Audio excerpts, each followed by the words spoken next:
What do you want? Yeah.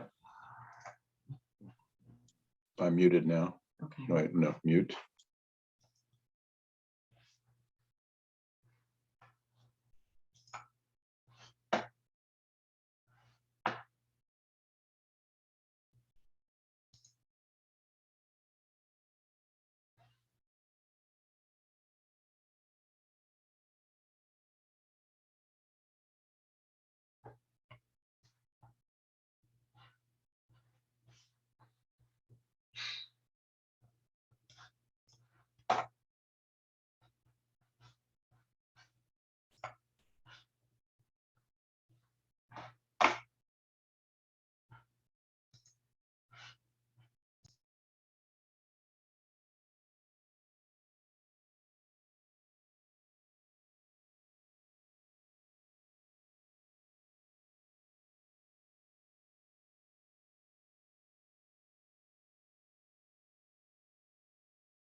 Hello. Evening.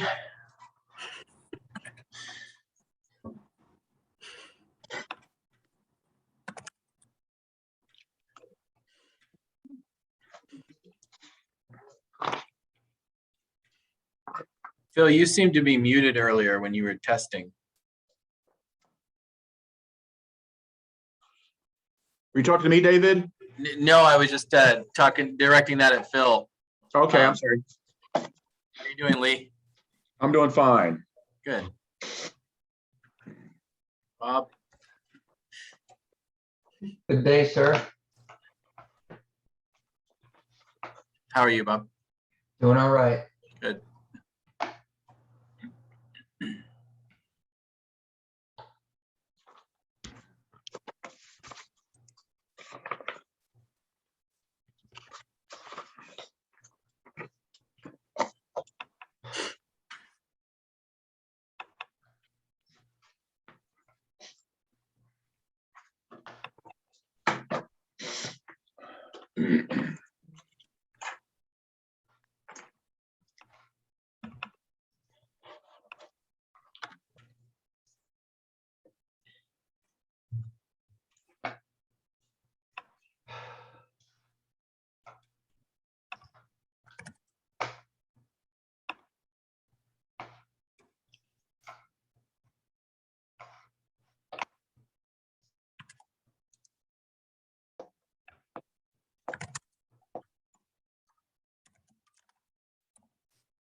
Good evening, Mr. Olson.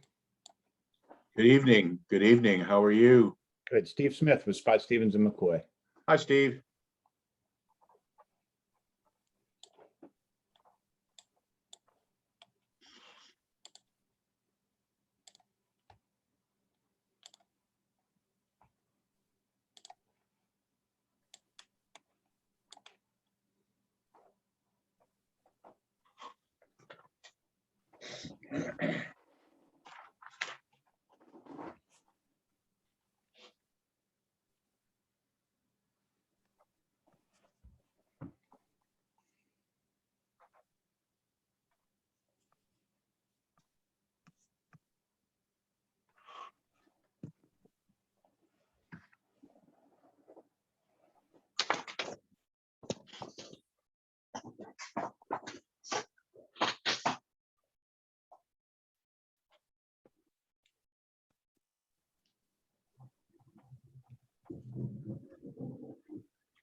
Dan Loudenslayer, how are you? How are you doing, Steve Smith? I saw you last month. Yeah. I'm doing all right. How about you, man? Oh, hang in there. Let me see. I'll turn this volume up. Keeping out of mischief. Well, that would be rare. Rare.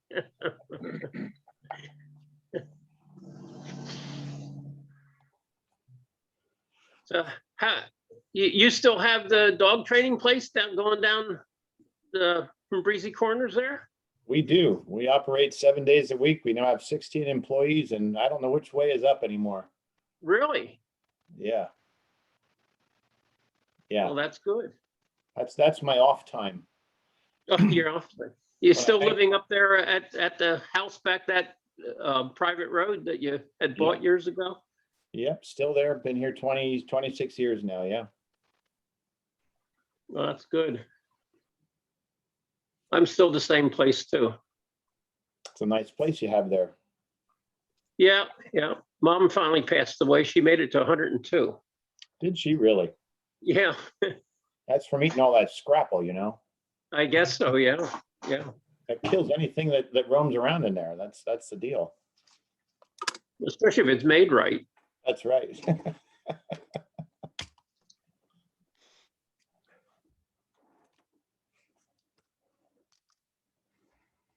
So you go out in the field yet, or you in a?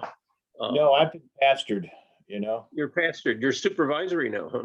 Well, I'm supervisory, yeah. I was director of the department for a couple of years, and then one of the young upcoming PLS guys that were under me, he and I switched places. Now Sam Zook is the director, and I now work for Sam after Sam had worked for me. So it's all Oh, good. okay. It's all good, yeah. I'm about the only one that can find anything back in that vault, so they keep me around. Oh, okay. Well, if you go back in there far enough, you'll see the survey on our place that Wally did back in 1933. It's in there. It's all in there. Like home cooked soup, man. It's in there. Just got to know how to find it and where to dig. Well, Wally Spots, there's a name you don't hear much of anymore, but have a lot of memories if you were around. Yeah, he's really laid quite the path in front of us and has held, forced us to keep a high bar. Yep. You look back at simple things like the handwriting in the field books looks like typing. The meticulous care that was taken at that stage of, surveying is rare. Sure. And I would say that whether I work there or not work there, but, when you see interior tangent angles written to the half a second from 1940, who would even know? Yeah.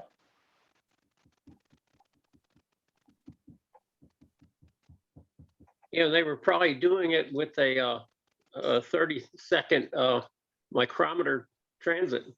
Well, that would have been if they had the good one out, right? Yeah.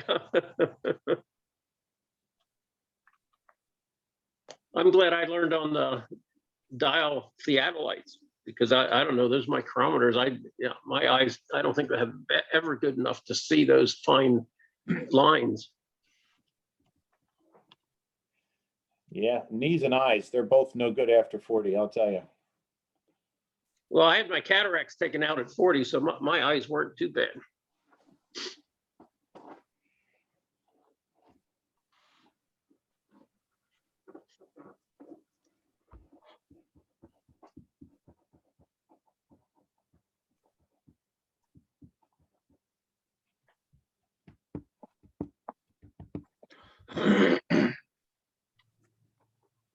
Tell Barb I said hi, nothing else. I will. And Jed and your daughter and everybody that hangs out back there. If anybody hangs out there, I don't know if they even come home anymore, right? Well, Liza lives next door. Oh, does she? Yeah. She's got a daughter. Nice. Jed's got 3 kids, but we don't see them. He kind of got to wild hair up his butt, and his parents didn't know anything, and pretty well went his own way. Oh, that's But he's not bringing bills and stuff home that we have to take care of. So he's independent, anyways. yeah. So it goes.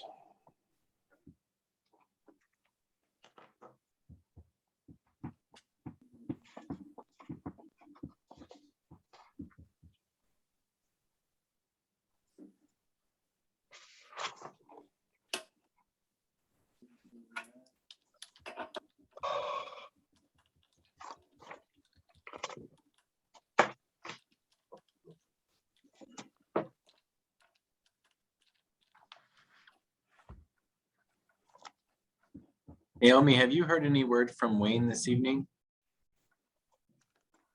Oops, I guess No, I haven't. I can send him an email.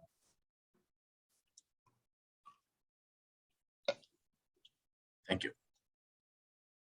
Looks like everyone's got their Dodger blue on, Lee. Yeah, really.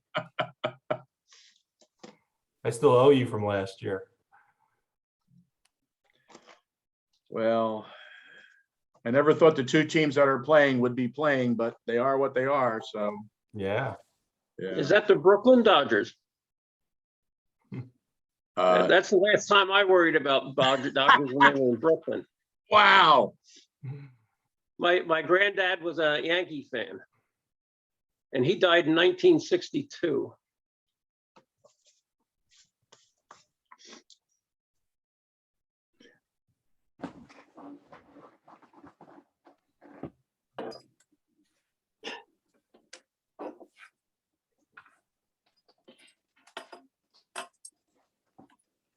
Well, I hope it's a good series. I'm rooting for Atlanta.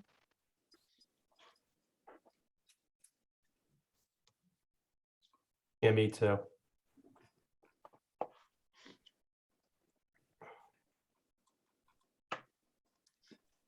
Yeah, there for a while, I thought the Red Sox were gonna set records that had never been even thought of, and I don't know what happened. I think Houston figured out how to read the signs, and so they just went unbelievable.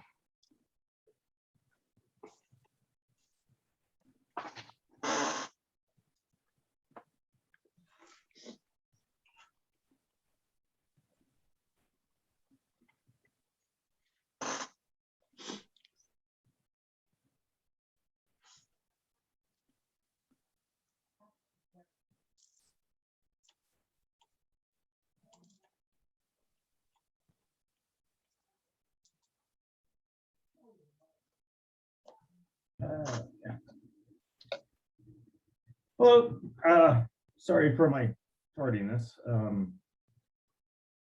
Just needed to get a few things in order. Let's see who's all here.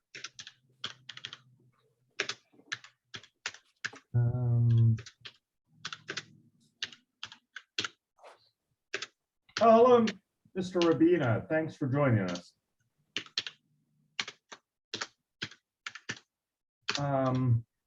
I don't see Will yet. And I don't see David. Yeah, Will sent me an email earlier to say that he's had, unfortunately, a death in the family, so he'll be unable to make the meeting. Okay. No, that is no problem. Because we have 3 members here, and that should be a quorum, I believe.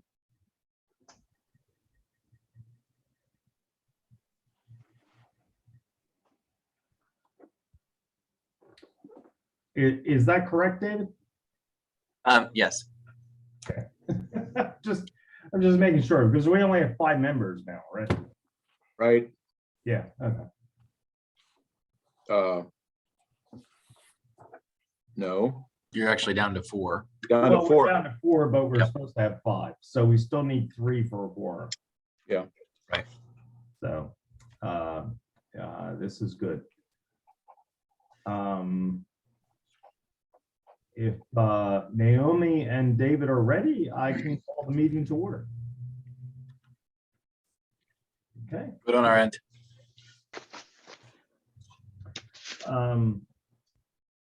This is the regular monthly meeting of the City of Reading Planning Commission for October 26, 2021. And first item on the agenda is the acceptance of the October 2021 Planning Commission agenda, which Naomi, I believe, sent an update earlier today. Is that correct? Yeah. So we will be going by that agenda. Do I hear a motion to accept the agenda? Lee Olson makes the motion to accept the agenda. Thank you. Bob Conklin seconds. Okay, thank you, Bob. Okay, all those in favor, say aye. Aye. Aye. Okay, opposed? Hearing none, the motion is unanimous. The first item on our agenda today is 114, 118 Belvedere Avenue, the Schaefer subdivision. Do Yes. we have a presenter today? We do. Steve Smith with Spot Stevens and McCoy, project manager for the project. And this afternoon, we submitted signed plans that had the ownership block and the survey block signed. They were submitted to Naomi. I believe she's received them. And our client also delivered the engineer's cost estimate along with a stormwater management agreement. That should all be in your hands at this point. And based on the last review that was done dated September 17th or 16th by Hawk Valley, there was a few outstanding items which we revised and now appear on that plan set. First one was that we had to add the turning radius diagram to the plan set, which has been added. And we had to incorporate a note that asked to have the zoning permit be applied for at the time of building. So that was added. There was a comment, note number 4 on that review that said, if required by the City of Reading, a municipal improvements agreement shall be required. And I'm a little unclear as to whether that's going to be required or not. And I'd like to find out if we can get that resolved now, and we'll submit that if it needs to be submitted. If we don't, then we won't. Is there some way I can find out now if we need to have an improvements agreement for this? I believe Tim might be the best person to ask for this. Yeah, I'm a little surprised by the question. I thought you had already submitted one. Not an improvements A agreement. developer's improvement agreement, I think the estimate was for $30,000. That was the cost estimate, yeah, but there was the agreement, the document that Naomi forwarded to us yesterday. And I'm not quite sure. She had said that she was forwarding the newest stormwater management agreement, but it actually was an improvements agreement, which we had not seen until then, which brought to question item number 4, an improvements agreement, which is a, I don't know, 7 or 8 page document that needs to be filled out. So I'm a little confused here. We have the stormwater management agreement. We have the cost estimate that's filled out by Craig and delivered, but then there's this improvements agreement that was delivered from Naomi. And I think that's what it's referring to in note number 4 of that review letter. And it says it's up to the city if they want it or not.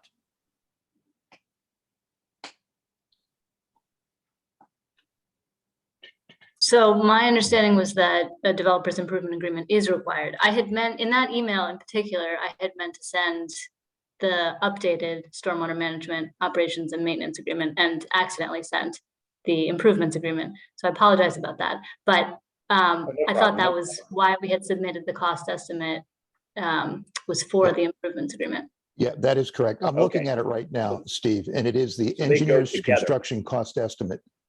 So that was more than just for the stormwater management. It was for all of the required improvements. Right, so that is paired then with that other document that Naomi just sent us. Am I reading that right? The- Those two will go together.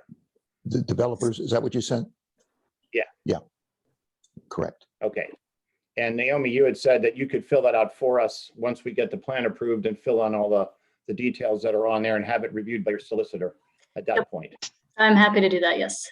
Okay, and we will do that. And our client was prepared to drop off a check today, but felt we would wait on submitting a check for that escrow or for that construction amount until that agreement is ready and ready to go. So that's in hand, ready to go at whenever that's needed. And moving on in the letter then, certificate of accuracy has been signed, the ownership block has been signed, and all the contributions, fees, developer project should be resolved prior to municipal approval. That's the things we just talked about. So I think we've addressed everything on the letter. I think we've done all of the things that have been required by the city. Is there anything outstanding? And is it possible that we can have an approval on this plan tonight?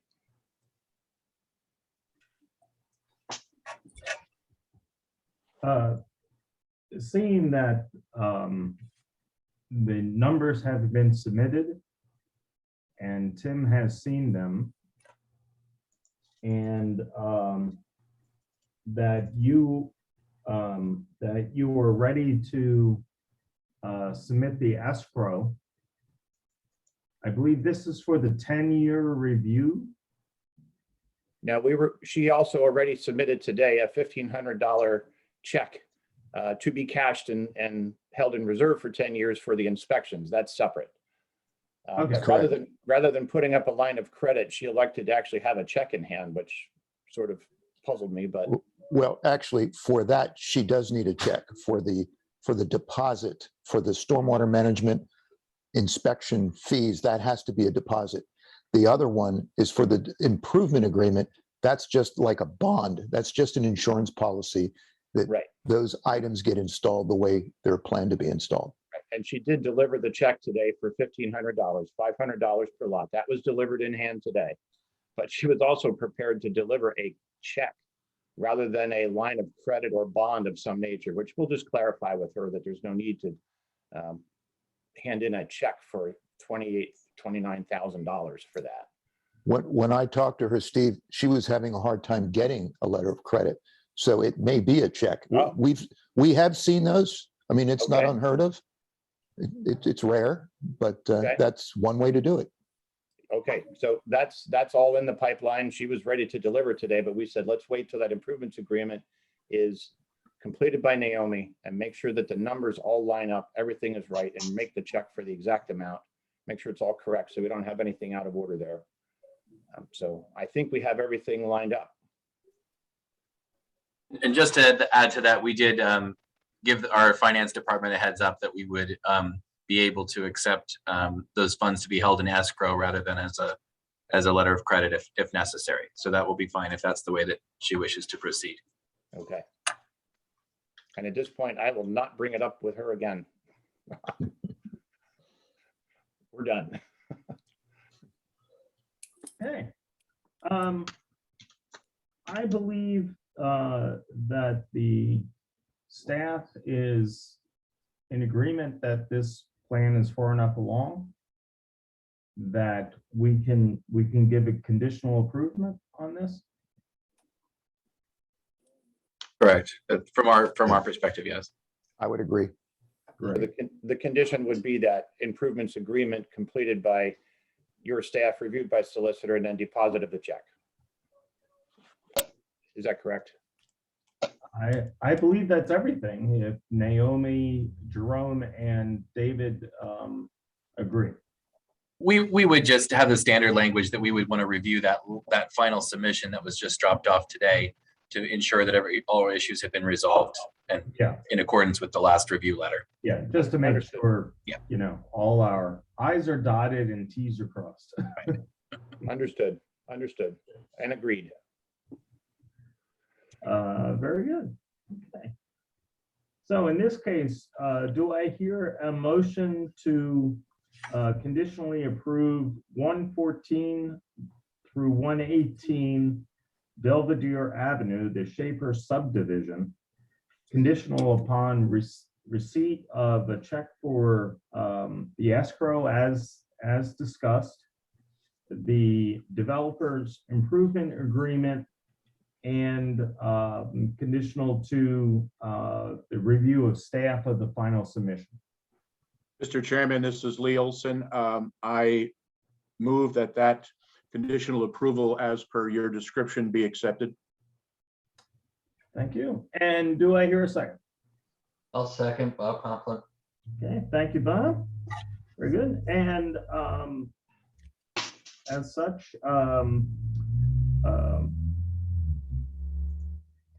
all those in favor, say aye. Aye. Aye. Opposed? Okay, I believe it is unanimous. I want to offer a special thank you to everybody on the planning commission and in the city offices that helped us get through this project. It was quite an endeavor with our client and with the project. So I appreciate all your time and patience and helping us know what we need to do. So thank you. Oh, I should mention that I know your client is sort of on the fence about going ahead with this project. I believe I think that fence has been cleared. We Okay. met with her in the office, had a conversation with her son, who is actually the builder. And we had a little bit of a roundtable discussion to understand how we got where we are, where it started, how we got here. And I believe they're going to move ahead as planned at the very beginning. Okay, very good. I just wanted to mention that now that you have conditional approval, and I am sure that you will fulfill the requirements of the conditional approval, that this plan, once we sign it, is good for 5 years. Okay, And so they do have 5 years to complete the project. If it turns out that they decide not to go ahead with the project, they would need to resubmit to the planning commission. However, Okay. we have done reaffirmations on already approved plans without a problem. okay, If Thank This you. is a Thank you for sharing technical that. requirement of the Pennsylvania State Municipalities Code. I think, But we wish you all, we wish you great success. I believe what really sort of gave them cold feet was the skyrocket of construction costs 4 or 5 months ago. And a lot of that has somewhat eased. I shouldn't say a lot of it, but general price of lumber has come down. Sheet of plywood has dropped more than 50% in the last 3 weeks. So Okay, I Yeah. think that was part of the reason they were getting frustrated, watching those prices go through the roof. And if we build it, could we even sell it and make any, even get our costs back? So, yeah, so if if they would like to wait to see how the market progresses, like I said, they do have 5 years. I will share that information with them. Thank you very much. Okay, thank you. Very good. Good luck, Steve. Thank you very much, everyone. Have a good evening. Okay, next on the agenda, we have 730 through 732 McKnight Street, the Refuge Home. A preliminary final annexation plan for group care facility designed by Encompass. Do we have a presenter for this today? Andrea McHenry is here, and I do believe Mr. Stewart from Encompass is here. I do see. I am here. Mr. Stewart. Yes. Yes, I I don't know that we have any more to present other than what has been, in our submittal package. If there are any questions about what we have submitted or any concerns about what we have submitted at this point, I'm happy to answer those. The one thing that I see is that you've done a waiver request for bearings and distances. Yes, so we've done a search all the way back to the original property land deed. And at no point in any of the deeds or any of the surveys or markers or anything were there any meets and bounds for that property or for those properties. It basically refers to the neighboring properties as the line and goes from the alley out to the street. And so we're really at a loss other than to hire a surveyor to make up what the property line is. We're kind of at a point where we're not sure what to do because we've gone all the way back to the original land grant for the property layout for the city. Well, in my experience, because I've done property searches for many years. And I have seen deeds that have said 10 feet to the left of the cherry tree. Yeah. Okay. Yeah. In this day of GPS, this is not, I don't think this is acceptable, but I will defer to my colleagues, Lee and Bob, because they do this kind of stuff every day. I would prefer to have you hire a surveyor and get the meets and bounds, because we are having a great problem. We are having a major problem where when we do get the meets and bounds, we find that these properties overlap each other. And this is a major problem for zoning and a major problem for the planning office.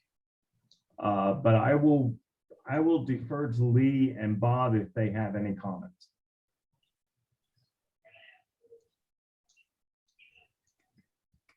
This is Lee Olson. The only comment I have is that when you look at the tax map and you're able to identify the areas that are bounded by both the properties, and you have a pretty good idea on the area contained within, if it's a simple matter of looking at the ultimate design of what the refuge home is going to occupy in terms of both interior and exterior, and if it all fits inside the outer boundary of the property, and there seems to be relative ease of making that happen, in an effort to keep costs contained, doing a site survey is something that maybe could be waived, provided that we get a good measured document as to what's there and how it refers back to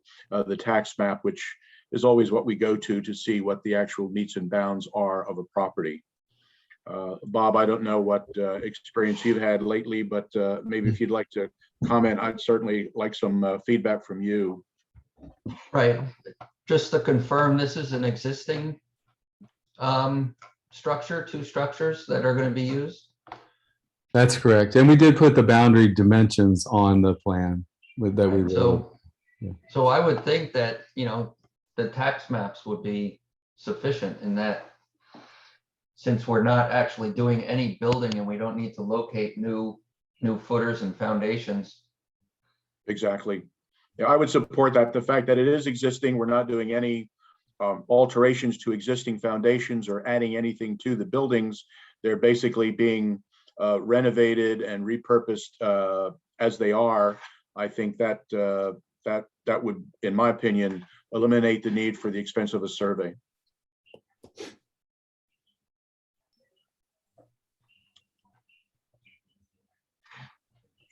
can we just add a note to the plan that that's how we will do it, is according to the tax map. Sure. And the dimensions that are on the property lines that we are showing, they came from the deed and the tax map. Yes, please mention that as well, that you went as far back as possible. Okay. Yeah, Good point. yeah, I think if we have some notes, I mean, Mr. Olson and Mr. Conklin have much more experience with this than I, and I accept their opinion. And as long as staff is fine with it, I think we can move ahead.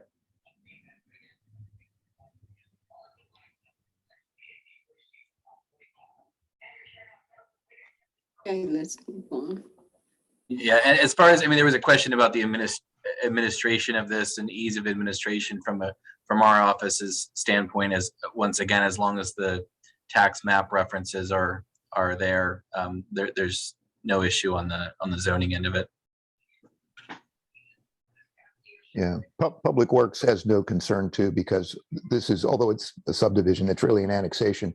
The only lot line that's affected is the common line between the two lots, and that line is going to disappear.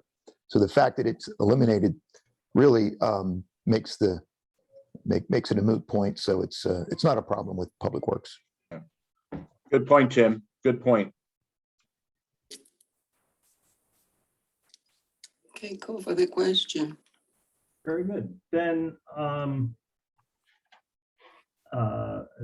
will ask for a motion to accept the waiver request of Saldo 515-312-A and 515-312-F, varying in distances as a waiver to this plan.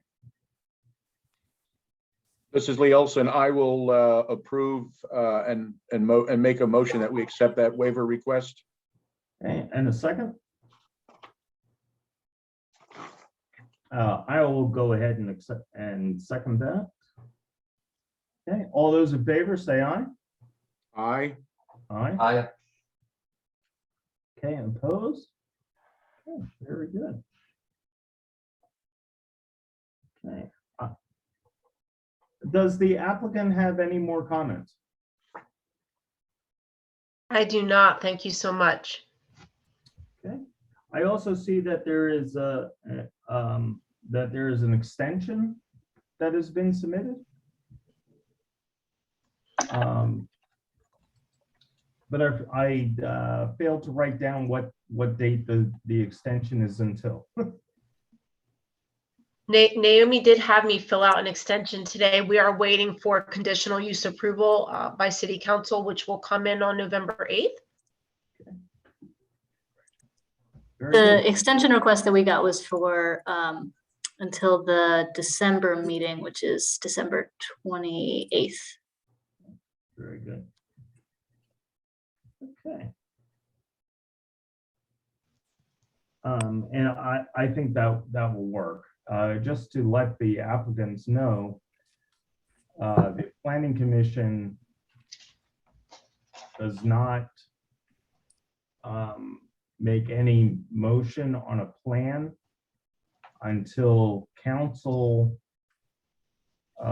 finishes their work that they need to do on conditional approvals or annexations or vacations or whatever, because we're not here to determine what they think. And so we appreciate you submitting the extension. Do I hear a motion to approve the extension until December 28th of 2021? Bob Conklin, make a motion to extend PC 2021-111 PE 732 McKnight until 12/28/21. Thank you. And do I hear a second? Lee Olson will second that motion. Okay, thank you very much. All those in favor? Aye. Aye. Okay, and opposed? And we are unanimous. So we suspect that council will move ahead and do their work, and you will be ready for the next meeting. We appreciate it. We suspect they will too. So we're excited about getting to our next steps and Yeah. and then back to your approval, you all for approval. So. Yeah. Yes, thank you so Um, much. Because what in my experience with running nonprofits, what you're doing is very important and is needed in the city. And we appreciate your efforts. Oh, thank you so much. We appreciate your support. Thank you all. Thank you. Thank you so much. Just one Okay. thing for the record, the section number, just want to make sure that we have it correct. It should be 515-403 point A 4. Dave, do you have that? Yeah, I'm looking here and there's an entire section under 403A that references the bearings as well as some other related requirements. And Naomi pointed out to me that the section that was requested, which is 515-312, references those other sections. So this may be adequate. My suggestion is that we double check this, and then next month when we come back, we could clean up the waivers if needed. I have no, personally, I have never had any problem ratifying a waiver. And I'm sure that my colleagues feel the same way, since we have discussed it and we know what the basis of the waiver is. We'll be in touch as staff to make sure we've got that straight, just in case there are any questions before next meeting. Okay, very good. Thank you very much, Dave. Thank you so much. Thank you all. Thank you. Next plan is 228 Moss Street, Iron Gate Storage, self-storage facility, designed by Lightgate Engineering. Do we have a presenter for this? Yeah, Tom Ludgate is here. Oh, hi, Tom. You have your video turned off, so I didn't realize you were there. No problem. What I'm presenting tonight is the first time I think the Planning Commission saw this plan for 228 Moss Street, and what's proposed is essentially a self-storage facility. This property did receive some zoning relief. I was not involved with that, so I'm not intimately familiar with all the ins and outs of what the zoning hearing board saw. But it's my understanding they granted the relief. And what's being proposed is a self-storage facility with a small parking lot. And essentially, this is one of the self-storage facilities where you'd walk in the front door and there'd be different corridors and hallways. It's not one of those self-storage building farms you see, out and about. This is more of a building that has a central corridor system, and the units are all accessed from the inside. There are some garages on the rear lot, the rear of the building, called Justice Palace. They would be a garage essentially for a small car, or also just for their storage unit. But for the vast majority of the storage units, you'd enter off of Moss Street, go in the front door, and go down a hallway or whatever to get to your unit. There's an existing building on site, pretty much covers the entire site. That building will be demolished and this new self-storage building would be built. We did have a review from Jerome. I had a chance to go through it. I don't really have a whole lot of questions. It's just a few highlights we could hit, unless you'd rather hit all the points, or if you have separate questions. Actually, unless the other commissioners have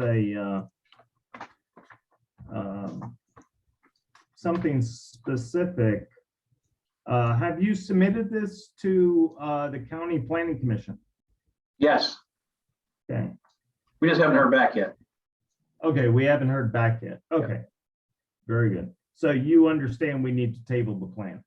Oh, yeah, yeah. Well, we have some outstanding comments that we'd have to address before we, ideally, hopefully the county gets back to us before the next meeting and we can discuss a plan approval then, but this would be just more to introduce the plan. If Jerome had anything you wanted to highlight or the planning commission has any comments, we would incorporate them for the next round. Very good. Okay. So then with that, I will turn it over to the staff, beginning with David. Right, thank you. Yeah, just to, as a quick recap, we did, this was in front of the zoning hearing board previously.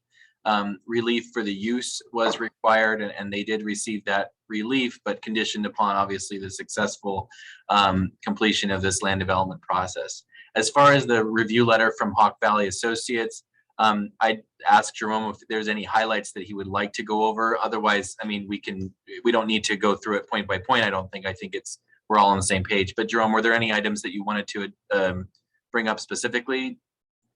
Site accessibility is going to be a challenge with this project, more so from the point of ingress and egress for the facility. They do have limitations already on site for the amount of parking spaces.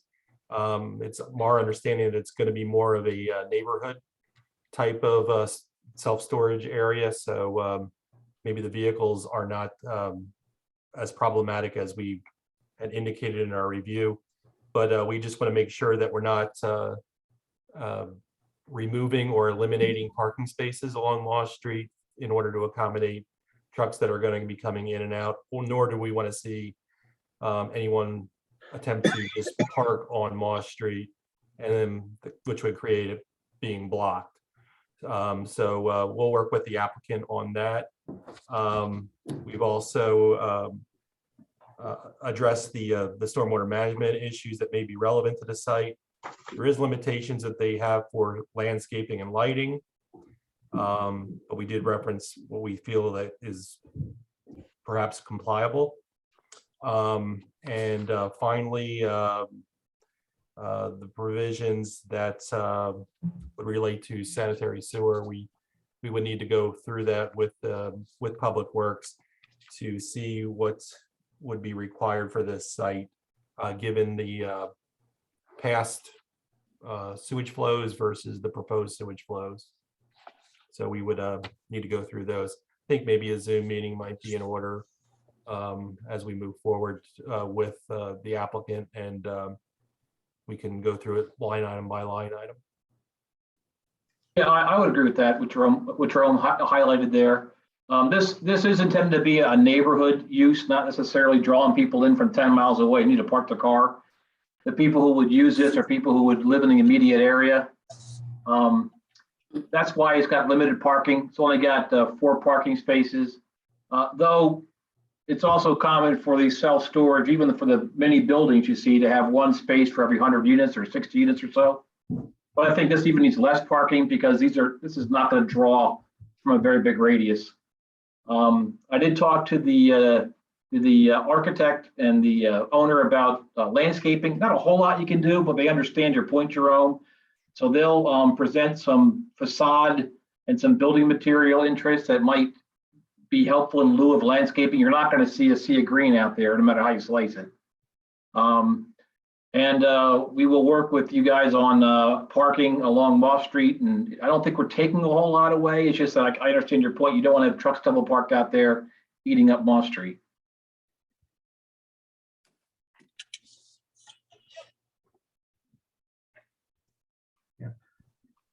Yeah, I believe that the major point here is that if we can use the parking area to, if somebody like brings a U-Haul truck in, if they can use the parking area to park off the street, since it's a neighborhood facility, there shouldn't be that many people parked there in the first place. Okay.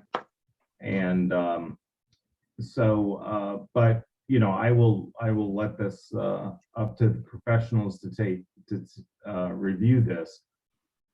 But that's my biggest concern. We don't want a U-Haul truck blocking Moss Street while they unload and put stuff in the storage unit.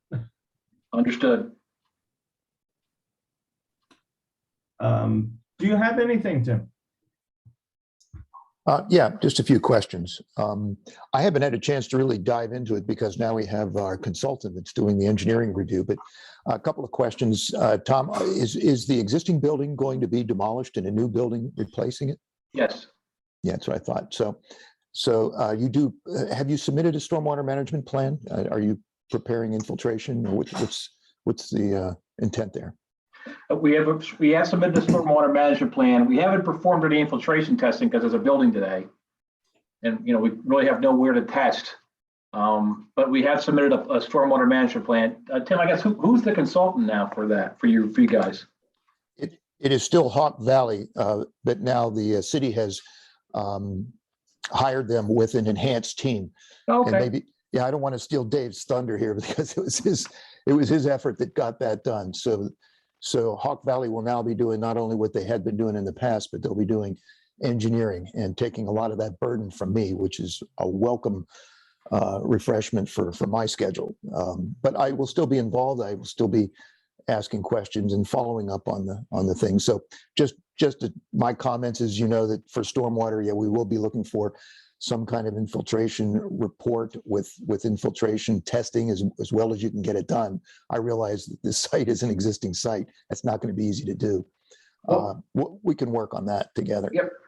Yeah, and I think Jerome's idea of a Zoom call for these specific items makes complete sense. I'm all open for it. Right. And I didn't want to get into all the nitty-gritty details that we had to. So we can address stormwater there. And you know the drill. There's an application, there's a fee, and then later there will be a stormwater management agreement and that sort of thing. So absolutely. For planning modules for sewer, what's proposed? Have you got toilet rooms? What's going on with water? There'll be a toilet room, but you're talking under 1 EDU, Tim. You're talking a very low, no one lives there, no one showers there, no one does their laundry there. So it really is just a toilet that's going to see an occasional use. I gotta believe that the existing building there has some kind of credit in the hookup that would exceed 1 EDU. It's automatically 1 EDU. If it's an existing lot at the time when the Act 537 plan was enacted, that was 2012, then you automatically have 1 EDU. So if it's under 1 EDU, and that's typically what we see on these self-storage, you don't have a lot of water use. If you can establish that with notes on a plan or somehow, document that that's the situation, then I think we can just simply resolve that. Okay. And we can discuss that too in the Zoom call. Very good. And that's the extent of my comments. Okay. Naomi, do you have anything for this project? I think it's been covered. Okay, great. Yeah. Anything from the commissioners? Yeah, this is Lee Olson. I have a couple of questions. I'm looking at the Hawk Valley Associates letter, and I go back to the last page 5, which shows me the photographs of the existing conditions of the existing building. And there seems to be some concern about parking. And one of the proposals comes to mind is to raise the building so that you can drive onto the site and under the building. I'm assuming that the 3 stories proposed is using the grade as the first level. Whether this is neighborhood, whether this is regional in the city or on the block, you're going to have a lot of traffic. You're going to have a lot of pulling up onto the curb alongside, using the storage inside. Depending on the sizes of the units, you're going to have a lot of units here. And I think some consideration needs to be given to raising this up so that it's on columns and you have the driving capability underneath it. Obviously, this building is going to need elevator and or stairs. So now the net to gross ratio becomes somewhat of a building pro forma.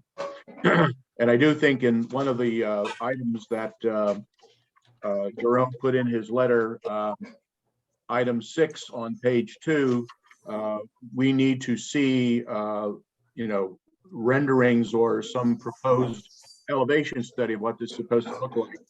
It's going to be an imposing structure in the neighborhood of 1 and 2 and 3 story buildings.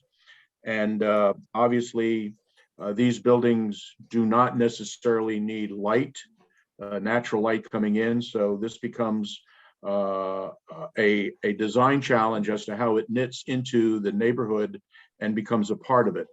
So I'm going to be looking forward to seeing some creative solutions to the parking, to the aesthetics, and to the flow in and out of the building by people moving, whatever they have to store. That's all I have, Mr. Chairman. Thank you. Do you have anything, Bob? No, I'm good. I think exactly what Lee was talking about. I do hope they do find something to put some kind of greenery there. We've accepted potted plants in the past. Maybe something in the parking area. I don't know, but it's always nice to have something to shade you when you're moving in the hot weather in the summer. So I hope they take heed to that note in the letter as well. Very good. I believe we've gone through everyone. Okay, at this point, I ask for a motion to table this plan since we do not have comments from the Berks County Planning Commission. This is Lee Olson. I move to table the plan. Okay, and a second? I'll second, Bob. Okay. Thank you, Bob. Okay, all those in favor? Aye. Okay. Opposed? Okay, very good. We look forward to your next submission, Tom. Good, thank you. And I just wanted to comment that I think it's the investment in this will it should pay off. That's not your concern. And Evelyn, we do not need your comments. Oh, am I unmuted? It should pay off considering the number of Hello?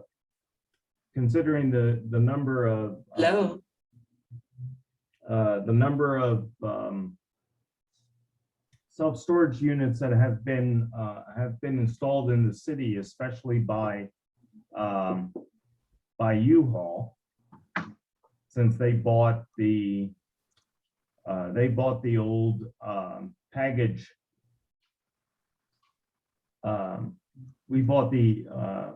They bought the old post office packaging facility, and then they also bought they also opened up a multi-story unit that is Third and Greenwich. So I'm very glad to see that they will take down what I would consider a blighted property and replacing it with a functional service for the community. Yeah, Mr. Chairman, this is Lee. I agree with you, and I think this is a golden opportunity for a developer and his design team, their design team, to create something that is neighborhood friendly, that is a necessary element. We all have too much stuff and we got to put it somewhere. And this could be a template for something that could be considered in the future in other neighborhoods. preserving at all times the quality of the built neighborhood. And, obviously a 4-story building that is not habitable, with fenestration windows, I'd like to see some creative solutions to the problem. So I'll be looking with much anticipation to the team's approach as to how they solve the problem.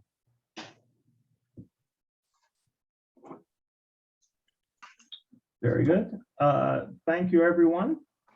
And will you be, are you planning on returning next month, Tom? Yeah, what I plan on doing is chasing down the county review, hopefully have a Zoom meeting with Jerome and Tim in the next week, maybe. And then I've already begun to talk to the owner about the items that Lee raised and adding some kind of planting or some kind of landscaping. So that's already something we started kicking around. So I'm hoping to be back next month. Okay, very good. Thank you, Tom. Thanks. Are you returning for something else today? Yeah, I'll be back for Castlewood. Ah, very good. Okay, we will see you soon. Thanks. Okay, next on the agenda is 1700 and 1716 North 12th Street, Exeter Hall, a 5-story student dormitory proposed by Albright College, designed by Bogia Engineering. And do we have someone here from Bogia? We do. Greg Bogia, Bogia Engineering. Oh, hi, Greg. You look How you doing, different Wade? on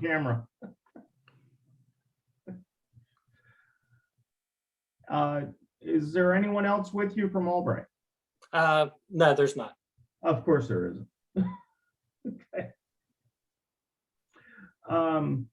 If you could introduce the plan, this is the first time we're seeing this plan, I believe. Sure. Give me a second, I'll bring it up.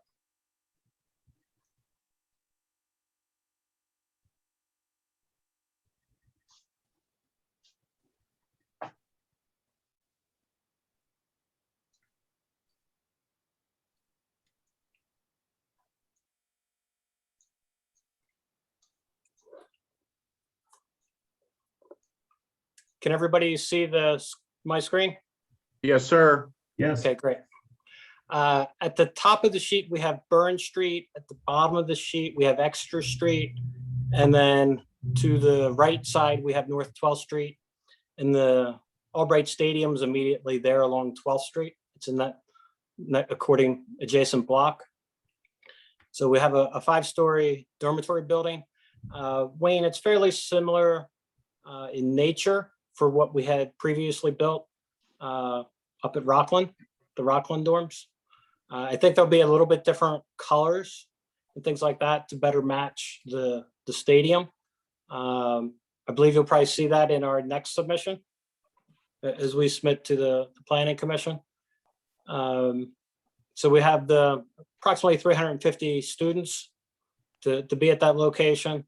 So originally, we were thinking we needed about 175 parking spaces. I thought we had about 180. And I saw that, we had a comment to get addressed in, as far as parking goes, because the city didn't want us to count the on-street parking at this time.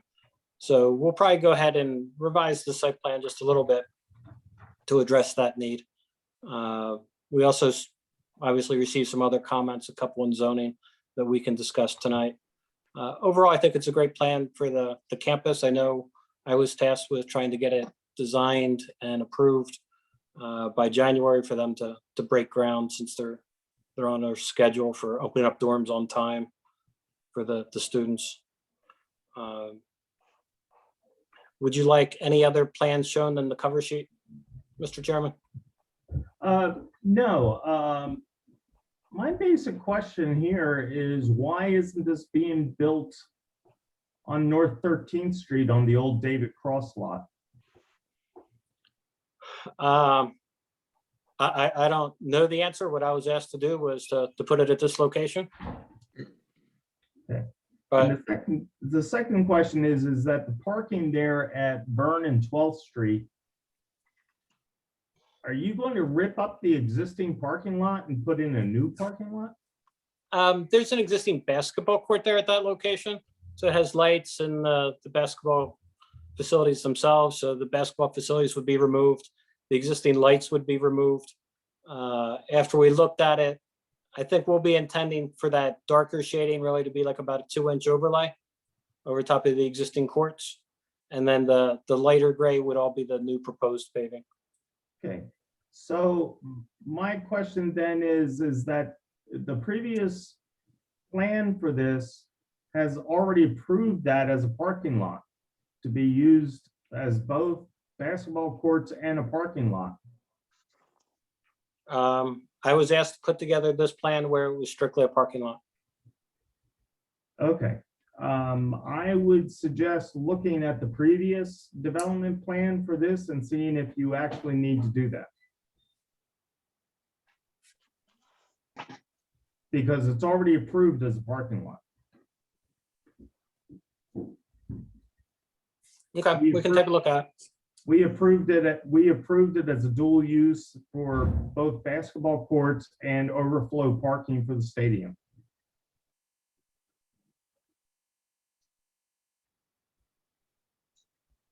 So, you know, this is something I think you should check up on. Wayne, I have a question for you. Would that explain why we have driveway entrances to the north and to the east on that lot? I never noticed that before. That's probably the reason why.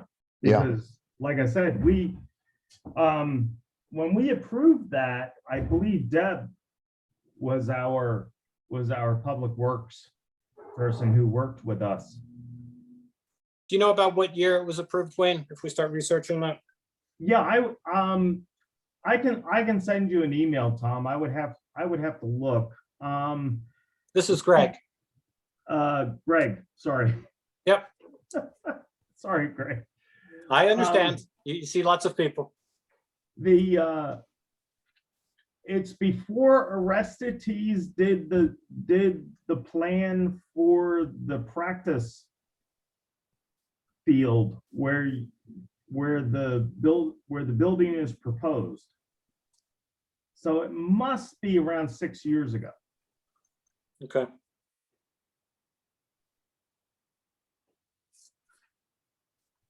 So yeah, I was thinking this over in my head, and I'm like, that's already approved as a parking lot. Why do they need to rip it up and do it again? Yeah, we weren't ripping it up. We were really just overlaying it and Yeah. putting in some islands. So Yeah. we were actually keeping most of it. Yeah. So take a look at what is already approved there, and you know, and we'll go from there. Although you have a number of other problems that we need to deal with. It's a good point that you brought up, Wayne, too, because for stormwater management, if it was approved already as a parking lot and they're going to remain as a parking lot, that will affect the stormwater management calculations because it's the pre and post condition use would be the same. So I don't know. I haven't looked into it again. This is being reviewed now in detail by Hawk Valley. So I don't know if that was, Greg, if that was considered. I don't know how you came up with the developed area for the Yeah, calculations. we took that as into consideration as already paved, Okay. impervious. Mhm. Yep. But thank you. Thanks for It's thinking of good, and it's good to note that in your narrative too. I glanced through the narrative on the report and I didn't notice that, but I could have missed it. But that kind of a thing is really important to point out in your stormwater narrative. Very good. I'm glad that I have the institutional knowledge to bring this up. I would like to now turn it over to David to talk about the zoning problems on this.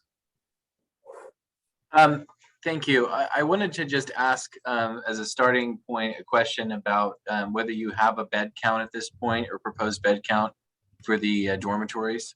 Yeah, I was told this morning for 350. At 350. Yeah. And you would be requesting zoning relief for off-street parking? Is it something that's been granted in the past, David? Not that I know of. For this site, you're asking. For any sites in the city? There have been, well, I mean, there's been parking variances granted all over the place. As far as this specific kind of a situation where you have a very large number of, residential units going into one site, I'd have to get back to you to tell you, how many. My guess would be that yes, some reduction has been granted in the past, but not, an extensive amount of relief unless it's shown that there's justification for it. Okay, understood. Thank you.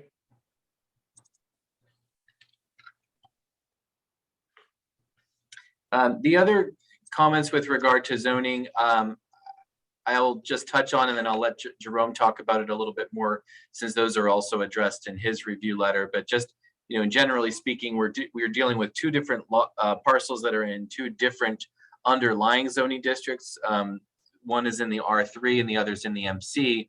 However, both lots are covered within the institutional overlay, which does allow for this proposed use. So one comment with regard to all of that is if the annexation of the two lots takes place, then you would end up with a lot that's split into two underlying zoning districts. And so it may be advisable to change the zoning map so that the underlying district is the same for both lots. That is. Change it to the IO? No, it would be changed to the R3 more than likely, because the R3 allows for this use. The MC does not allow for the use, but the INS is the overlay, which enables you to do this by right. And Jerome, I mean, the other comments I think pretty well speak for themselves. Was there anything else you wanted to highlight on the zoning comments? Not on the zoning comments. I think we outlined those. Greg, do you have anything? Yeah, I think I would probably anticipate going before the zoning hearing board to discuss the offsets with Exeter Street for the INO. Greg, what's the height of the building? Approximately 60 feet. To cover for the 5 stories. There may be, I looked at that after I got your comment letter, Jerome. And I Yeah. think that's probably what we would need relief for. we may have some zoning conflicts there. Yep, I would agree. We also might want to check the airport overlay as well, just to verify that as well, as far as height.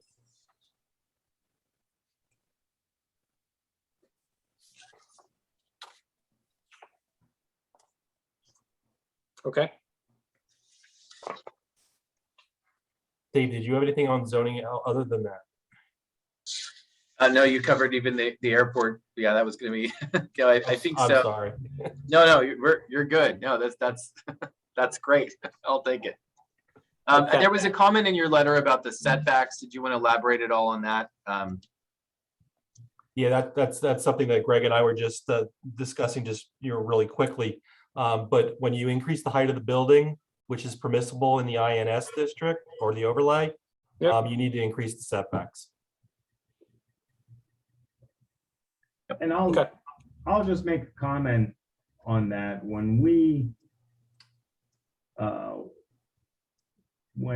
instituted the INS overlays, the planner at that time took great care in making sure that taller buildings would be located towards the center of the campus and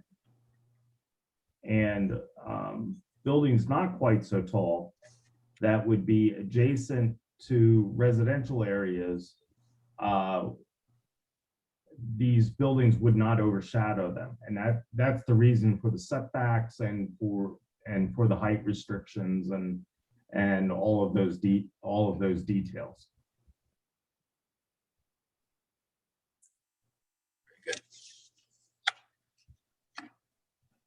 The only thing I would add with respect to zoning is just, if you are going to present a map amendment, we would want to, that is a separate application that would also come here through the planning commission, but then would ultimately go to the city council for action. If the underlying district, for example, is changed from MC to R3 for the northern parcel.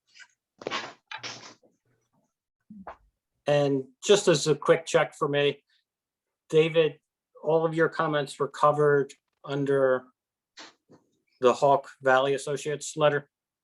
Correct. Yes, we incorporated all the zoning comments. If we have any updates, we'll do those through Hawk Valley. Okay, I just wanted to double check. Yep. Trying to keep up with what you guys are up to. Yep. Very good. Do you have any additional comments, Tim? Yeah, and again, as we explained before, now that the Hog Valley is going to be doing more of the engineering, I'll be making comments on some of the things that I normally do, maybe at a little bit of a higher level, and we'll let Hog Valley look at the details. For sewer, we are in receipt of your request for a will serve. I forward that over to Deb Hogue, who's our manager of the utilities division, and made some suggestions. I haven't heard anything back from her yet, but I know she's going to be concerned with, 350 beds. That's going to be a lot of EDUs connecting to a section that was set up for R3, thinking that probably was designed for residential in that block. So I'm not sure what the hit's going to be on the pipe. That would have to be looked at. So we really are not in a position yet of saying, yes, guaranteed will serve. In fact, I guess if we did that, we would do it, but with conditions that there may be a need for some off-site improvements. And if that's the case, then we would need to discuss how those could be accommodated to make this work. And I don't know if there were any discussions about that, but that's something that I wanted to let you and the college be advised of. Okay, with our next submission, we would plan to have the sewer module for you, Tim. Okay. For very you good. and Deb Hook. Right. But we did receive your letter. We are reviewing it. And if we could have even, well, you said by next month, you're saying? So within the next couple of weeks, we'll see that? Yeah, I was looking at the submission schedule. Yeah. Because I our mean, next meeting is November, is it going to be the 30th? Is it the No, it's last the 20, Tuesday? it's the fourth Tuesday, so it's the So 23rd. it'll be the 23rd. Okay, so the next submission date's 11/2 then. Correct. Yeah. Okay. Yeah, because what we'll do is we'll take your EDU and run that through our consultant. We have another consultant we use for utilities that will Okay. examine the flows in the existing conveyance piping and that sort of thing. So we'll be able to better explain what the needs are on the city's end. Okay. And then let me pull up my notes here. I think you know the drill. There'll be a planning module review fee. You're already planning on submitting the planning module. Skipping on down to stormwater management. Again, oh, by the way, I assume you're going to have an NPDES permit for this or no? Yes, we're disturbing, I think, about 3.6 acres. Okay, So we okay. will have an NPDES permit, and Okay. we are going through the Conservation District and DEP Yeah. for the MRC process. Well, yeah, and I noticed the MRC, and I don't want to get into all the details because this is a pretty involved stormwater management plan for such a large development. Explain to all of us. I have a vague idea of what an MRC is. It's a pretty new concept, and it's an alternative BMP, if I'm not mistaken. Can you Correct. explain what an MRC is to the commissions? What we did here is for the manufactured release concept is we put in a basin. I can probably, if I can flip to the next sheet. There we go. So MRC is short for Managed Release Concept. Right, and you Yeah. can see where we collected all the stormwater into a large underground basin. And inside of the basin, besides having the sediment traps on the inlets that would be maintained, that's in our Good. details from like your city, that we also have a rock filter at the bottom that DEP likes to have. And then we pretty much have a weir inside of the box to meter the outflows out, so that we have the managed release system in place. There was a spot that had us a little concerned as far as karst in the area, and we talked it over with the Conservation District. they seemed fine for us to continue this process.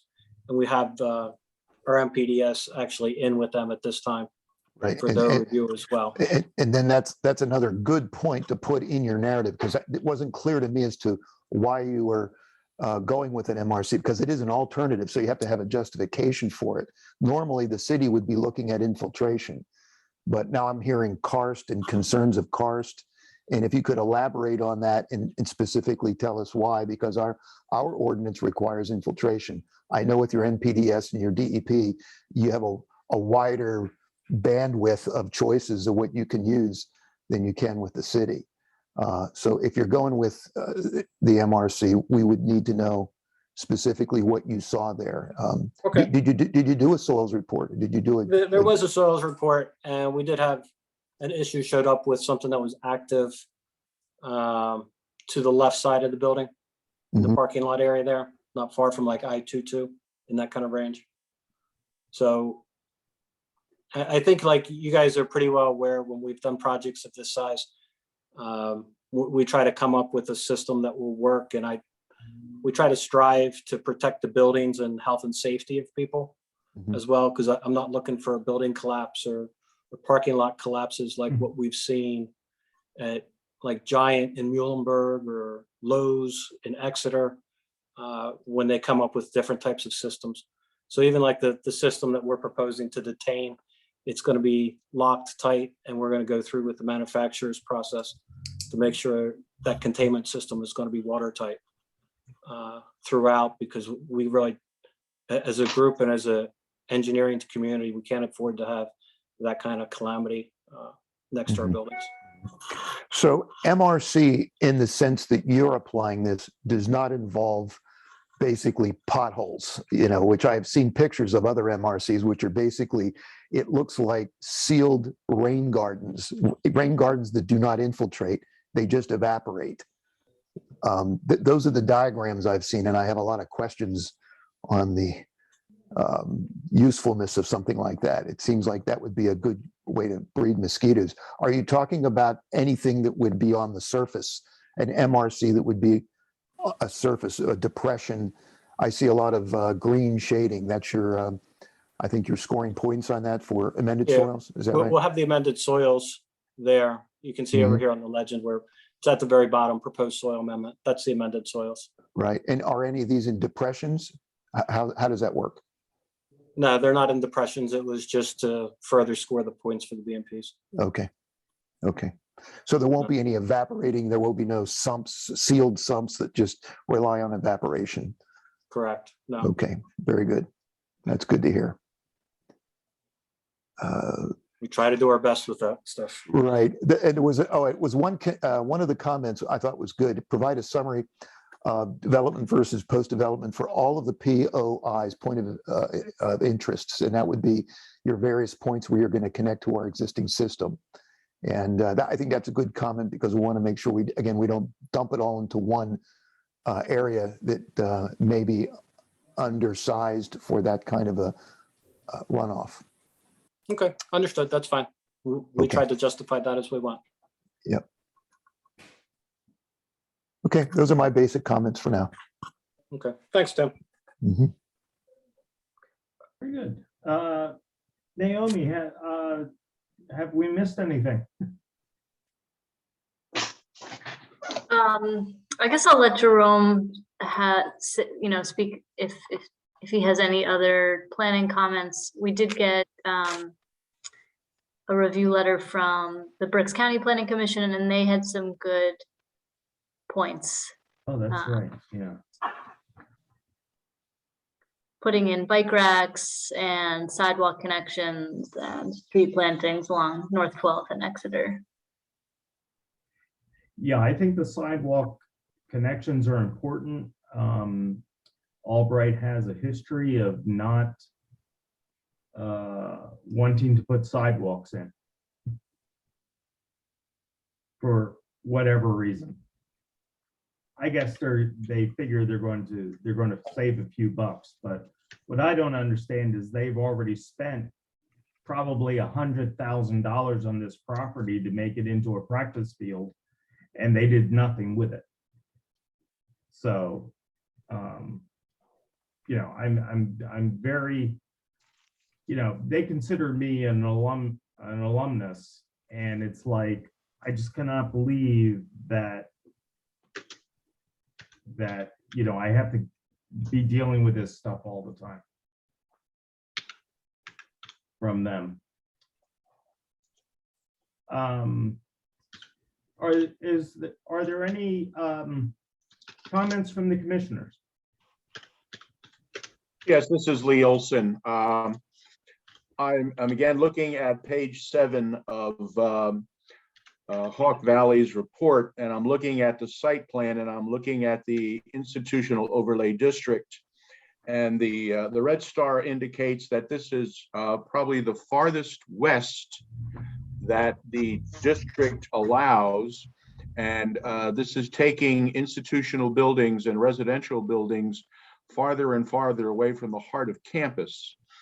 And I have two concerns. One is the forming and the massing of the building.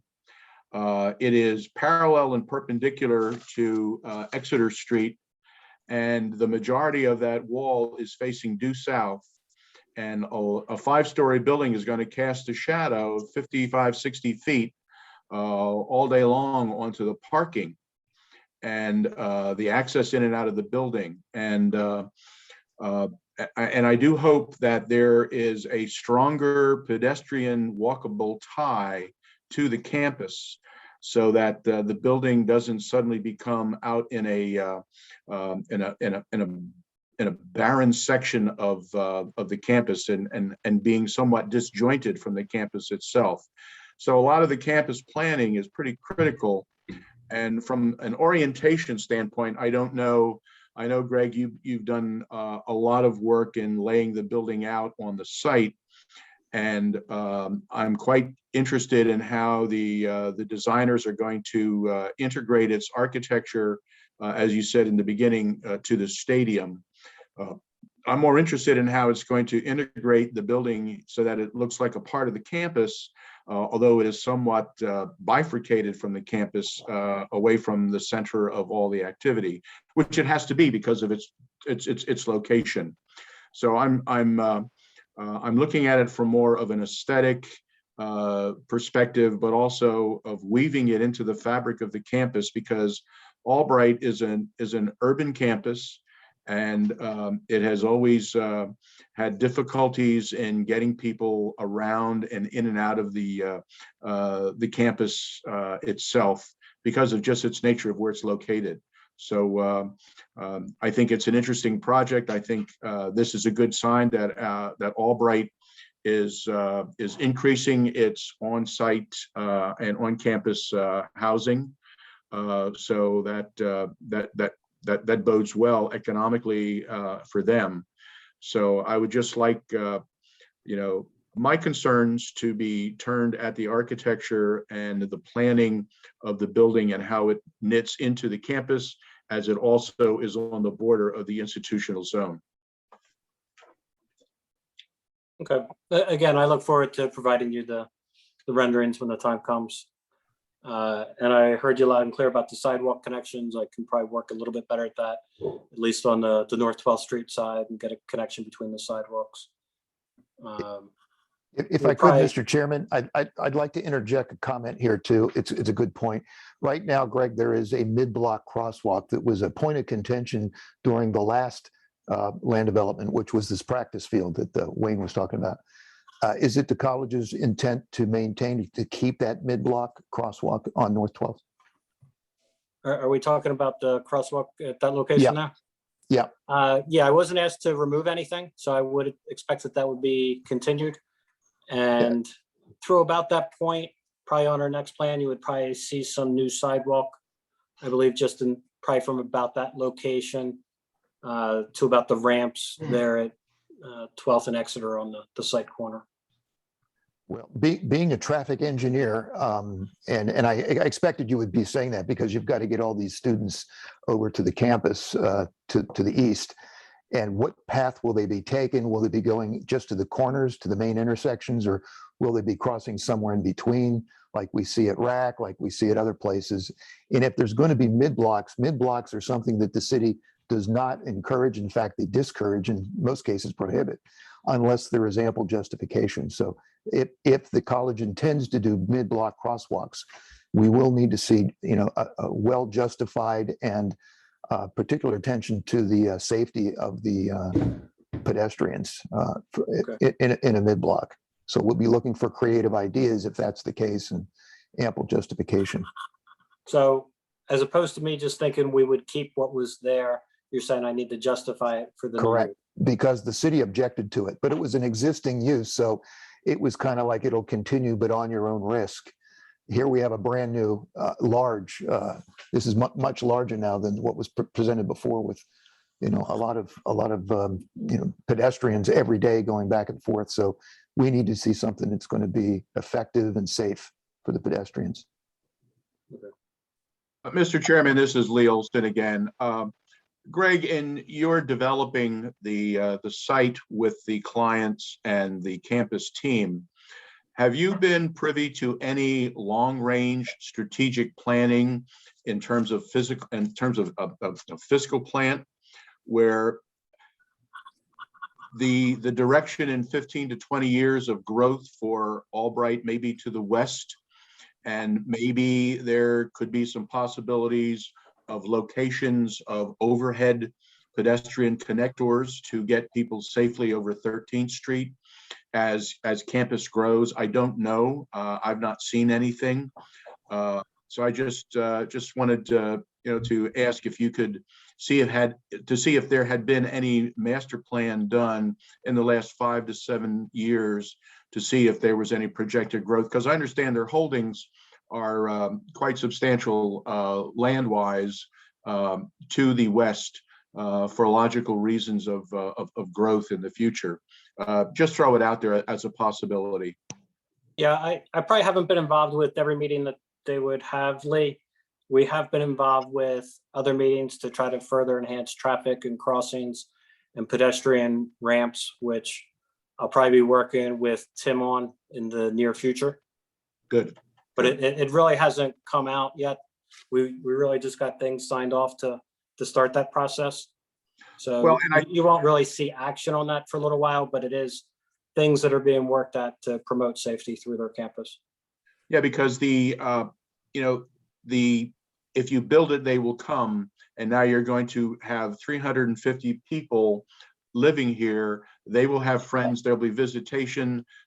Retail parasitically will start to grow up around it. It'll be a great economic boon for the neighborhood and create some good community engagement.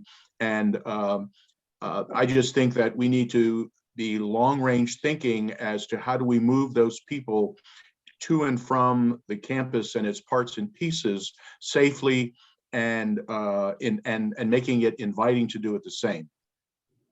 Understood. It is the next step. It's not really going to be part of this plan to show everything that we'll be looking at, but it's certainly going to be throughout this area. All right, got you, sir. Yep. And thank you. let You me bet. at this point make a comment that I did receive a email from the development office on my questioning of this plan. And this is actually will be a replacement for older dorms. This is not an expansion. This is not an expansion of the student population. That's correct. Yeah, they needed to replace their older dorms because they're finding people really just, the students didn't like them that much. And pretty much all of them really wanted to live at 13th and Rockland, which was the new building that we just did a couple years ago. And I can understand this because my goddaughter went to Shippensburg, and the new dorms on campus there are amazing. Yep. So I can see why Albright wants to move towards this. Yeah, I think all of our kids have been pretty well pampered, and I don't think they want to go back to the 1970s dorm styles. I think they'd like to move forward with today. Yeah, it's not your father's dormitory anymore. No, it's not. Do you have any comments, Bob? No, all the questions and items that I was concerned with were either discussed already or are found in the Hawk Valley or the BCPC review. So I think I'll be seeing answers to those coming up soon. Very good. Let me I just have make a one comment. question, Wayne. Let me just make the comment once Go ahead. again that two comments, actually. We have not seen an update of the Albright master plan for almost a decade. I think they need to get on the ball with that. And number two, this is an inappropriate location for this. This should be located at the old David Cross building, which they are supposed to, which they I couldn't hear you demolished there. and is now sitting, with just debris on that lot because they want this over the top track and field extravaganza there, which also makes no sense since it's basically next to Moan Hall. So, I think the people who thought about this at Albright really did not consider the overall location of everything on campus. Especially with the fact that they spent all this money to put in these basketball courts that were supposed to double as parking lots. And then they also spent a good amount of money paying Stackhouse and Bensinger to design this as a practice field, to design the site as a practice field. It's no wonder that even though I am an alumnus, I give no money to Albright. So if you can, carry on those concerns, Greg, in your next meeting, because, I have direct contacts with Albright, and they just don't seem to understand that what they're doing makes no sense. So, I'm actually very upset about how bad this plan is of what they want. Because they knew 15 years ago when we put in the institutional overlay district for them, that there were height restrictions.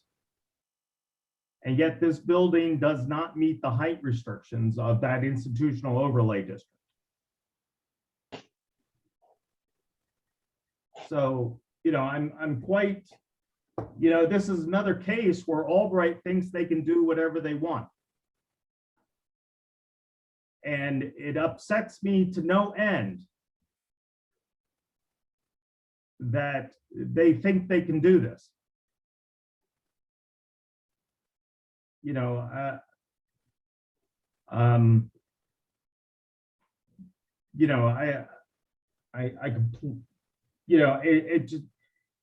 It doesn't seem like they have any common sense. So, and you can tell them that I said this and that I am an alumnus. So, because they ask me for money all the time, and that's another thing that upsets me to no end, because I never got my degree because of their incompetence. I had to go somewhere else to get my degree. So, So that's enough of that. But just pass that on, Greg, that this is not the right location for this building. Okay, I couldn't hear you when you said what was the right location. It's the old David Cross, I think it was called the David Cross Building, where they want to put their track and field stadium, which is across 13th Street from the Weiss Market. Okay. That location, I am pretty sure, would not have any height restrictions.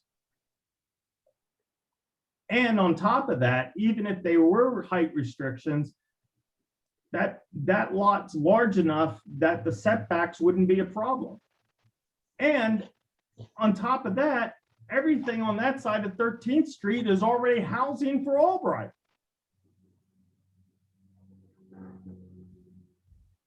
So this makes absolutely no sense.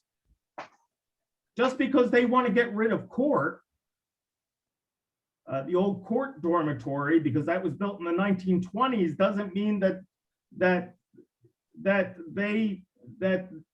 they should be doing this, especially for the impact on the neighbors across Exeter Street. Because they have other properties where this would fit better. Okay, well, I heard your comments. I'll take it back. Okay. And And like I said, Greg, we've known each other for years. It's not personal. no, I know it's not, Wayne. So. I don't take it that way. Yeah, so I greatly appreciate that, but I just needed to let you know that yeah, I'm very upset about this, for all the years that I spent there. And then they come up with this. So is there any other comments from staff or the commissioners? I just wanted to go back to my review. There are a lot of comments that we jumped around and they were covered in the review letter. This is another project I think would be best also that we meet with staff as well as the developer, just to make sure we're on the same page as reviews and to make sure that the reviews are issued in a timely manner. Okay. Yeah, this is, I'm sorry. Are you finished? I apologize. I didn't mean to interrupt you, Jerome. That's it. Okay. Yeah, this is Lee Olson. Wayne, I need to respond. I need to say a couple of things, all of them positive. I've known you for a very long time, and I know how passionate you are, and I know how invested you are in what we do and how we do it. And I don't know how to say, you can't say that because I think you're entitled to your opinion. And I respect you for that. And I respect you taking the forum to say what you feel inside. The unfortunate thing is that we as members of the Planning Commission, we're not sitting at that table when these decisions are made. And they may be the right or the wrong decisions, but it's the Albright team that makes that decision.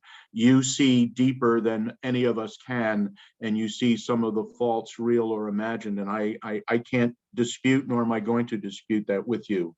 I think the best thing we can do is, as a commission, is to embrace your passion and recognize how you feel, but we have to move beyond that, and we have to look at this strictly as a guideline and the rules that we have, and make sure that they are doing what is required within the context of the SALDO and good design practices. We'll have our opportunities to look at that on as we process through. I'm just wondering, because of the passion with which you have expressed your disappointment, and you're pointing to what you believe are wrong decisions, is that maybe there's a way that we can make lemonade out of this lemon. And I don't know, would there be some way that we could meet with Albright's staff and Albright's leadership? Because obviously this is something that you as an alum has voiced. And I think if I were the president or if I were in a leadership role, I'd want to hear that directly from you. So I don't know where we go with that, but I just want you to know that I will support whatever we can do to ease the tensions and to calm our job. You're very passionate and I respect that. And I would not in any way, shape or form say, no, sorry, because just of who you are. So I don't know where this takes us. I don't know what we can do, but I think as our chair, you have the right to express yourself. You've made it very clear to Greg that it's nothing personal, and I know it's not. But I think this is something outside of this forum that we should probably try and reach out to Albright and say, hey, can we get together and just chat this through, because you're making decisions in the best interests of Albright. We have somebody who disagrees with you, and he sits on our planning commission, and we need to at least voice our opinion. That's all, my friend. I respect you, and I will always do that. And I just want you to sleep tonight. That's all. No, And so you know, Wayne, greatly is I already appreciate took the note down that somebody should talk with you or meet with you. Okay, Yeah. from the No, if team. we can, So, if we can get a meeting together, I'd be very happy to talk with them. But as I mentioned, the last master plan has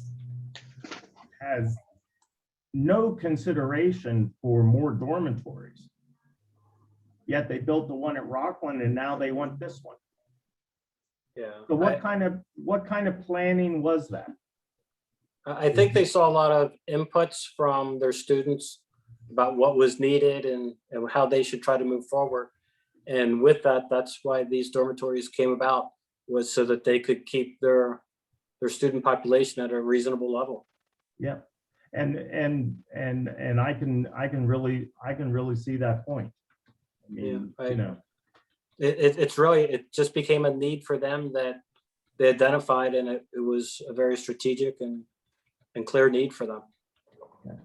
So that's why you're saying this. Very good, very good. But again, I took my note down. I'll certainly be passing along your comments, but I think somebody should meet with you. Yep. Yeah. Obviously I'm not in a position to tell people to meet with you, but I will take it back. No. I appreciate it. I really appreciate it. Because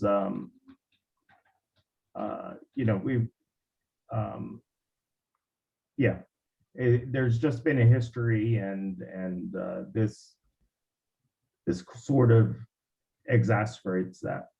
So, Okay. are there any other comments on this plan? Jerome, you were starting to speak about a Zoom meeting. Yeah, I think we could schedule the Zoom meeting to go over technical comments and also the contents of our plans. So we, with our review team and staff.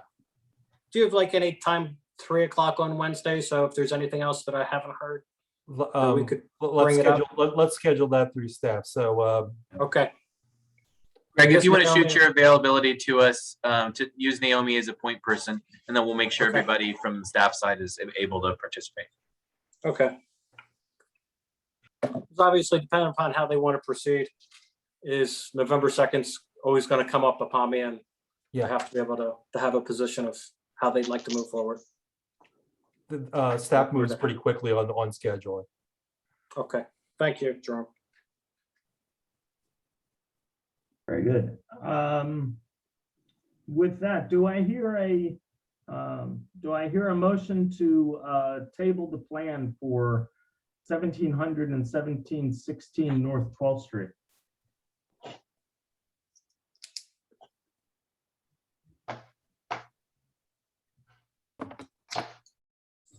Bob Conklin, I'll make a motion to table the plan for 1700 and 1716 North Street, Exeter Hall.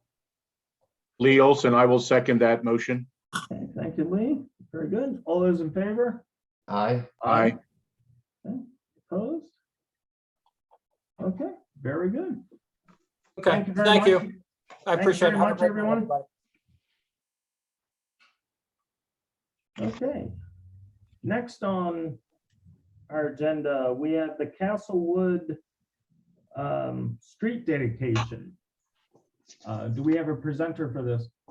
It's Tom Ludgate again, and I'll There be you are, real, Tom. I'll be real brief. I'm sure everybody can remember the Castlewood subdivision, up on, I call it the old Arners. That was built out in the 80s. And the owners of the association are now looking to dedicate the streets. So the original plan was laid out with private streets, and the association owners would like to dedicate the streets. And that option was kind of brought up the flagpole, the Public Works, and to other city staff. And I don't want to put words in anybody's mouth, but I'd like to say that I don't think there's any major objection to that from Public Works or other staff. However, that is based upon a couple of waivers we want to just bounce off the Planning Commission. We're not looking for any approval tonight because we're only a sketch plan, but I wanted to get the feedback from the Planning Commission members on some very simple ideas. And those have to do with the roadway improvements. The Castlewood plans were designed for the roadways to have swales instead of curb lines. And up there's no sidewalk and there's no real street trees because the lots are wooded. So Castlewood would like to propose that the streets become dedicated. However, that would come with a waiver of continuing no curb and no sidewalk and no street trees. No, absolutely. Evelyn, you need to be muted. I am so sorry. I'm so sorry, Wayne. So that's all discussion about is what does the Planning Commission feel that the Castlewood streets be dedicated as is without further improvements outside of whatever drainage improvements or paving repairs that Public Works may have.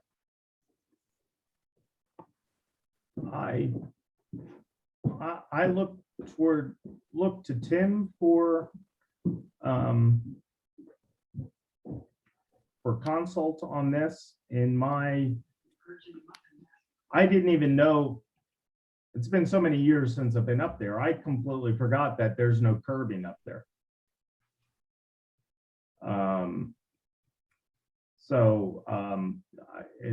It's up to Public Works to present an opinion. Yeah, thank you, Mr. Chairman. Yes, and to just give a little recap here, because I see Phil Urbina is attending as well. This was left with pretty much in the hands of Charlie Jones, our prior acting director, and Charlie is no longer here.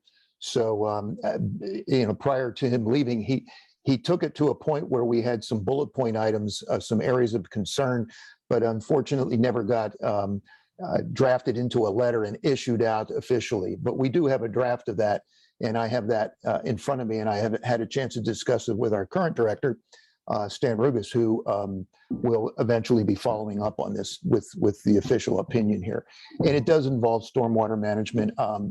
I don't think Charlie or Stan or myself have any concern with what you just said, Tom, as far as those conditions with, pretty much leaving the plan for the overall intent of the plan, the way it was approved in 1989, with side swales and no curbs and no street trees. I don't think that was ever an issue in the past with Charlie, and I don't think it is an issue now.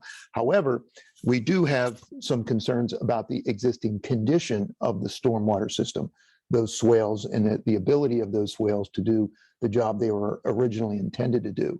So what you'll see in this letter would be conditions for the dedication of the streets would be, first of all, the stormwater system would not be dedicated, which I think everybody agreed to. However, we would want to make sure that that existing system is studied by a qualified engineer and provide an assessment to the city engineer for any needed repairs or any improvements that that engineer would think would be appropriate, so that it's doing the job it was intended to do. Again, not that it would become the responsibility of the city, it would still remain the responsibility of the homeowners association. So that's number one concern, is the existing stormwater system. The other things are, again, pretty fairly routine. Once we've established that, we would want a survey of the existing streets. So we have a meets and bounds description of those streets. In this case, we will definitely need a meets and bounds description so we can appropriately dedicate that and put that onto the official topographic survey for the city. And it'll become an official street of the cities. One thing I just thought of as I was saying that, in this case, there will be underlying property, because right now I think the homeowners own that property. Is that right, Tom? Yes. What do you mean that property? You mean the roadway right away? Roadway, yeah. Yeah, The road. yes. Yeah. A lot of the streets, in fact, most of the streets in the city are not underlying with a deed or a property, which is more common in the townships and outlying areas. But okay, again, I don't think that'll be a problem. So it'll be more of a, help me here, Jerome. Would that be an easement? It'll be an easement of dedication rather No, than. if I could jump in, Tim, I bet you those lots are not written to center line. I bet you they're written to the right of way, but I'll review that and let you know. So I think it could still end up being just a dedication. Okay, yeah, let's check that out so we Yep. make sure we know. Absolutely. Because that's going to be interesting if we do an as-built survey that doesn't agree with where those lot lines are. So again, that fine points of what we're going to be looking for as far as the as-built. If the street deed has all all the terms and conditions of where it is and things that that you were asking, it's on there. Well, yeah, but what Charlie, and then, the list of issues that Charlie spelled out was the as-built survey to make sure that there's no gaps or overlaps Yeah. in Tim, where the actual street was, eventually placed. Yeah, we'll do that. But we'll verify that the current, I'll call it the current HOA deed for the road matches up to the physical location of the road, as well as any, associated improvements, swales and whatever else. Right. Yep. And then that would probably be a smaller area than the area of the overall area that's currently existing, because it would have to include those swales, and those swales in the stormwater then beyond the street proper, the street edge of the pavement, let's say, would be then retained by the homeowners association. So all of that would have to be worked out. Yeah, we have to work that out, but I'm sure we could. Yeah, I agree. Okay. And then a couple of the other things were the restrictive note number 4, and I think you have that already indicated on your sketch plan that you've addressed some of that. And then also that there would need to be an ordinance for the dedication, and that's something that would have to be initiated by the homeowners association, and then all costs associated with the above and any additional legal engineering planning would be covered by the homeowners association or the property owners. Yeah, we understand. Those are the items that'll be on this letter that we'll officially have Stan issue. I understand. And our viewpoint is we just didn't want to go down this path, and as Tim outlined, it's got some finer points to it. We didn't want to start down that path if the planning commission thought that curbs and sidewalks and street trees would be integral, because that would then be cost prohibitive. So if this curbs and sidewalks and street trees, the planning commission thinks that they're not going to be required, then I think we will start going down that path and eventually ask for street dedication.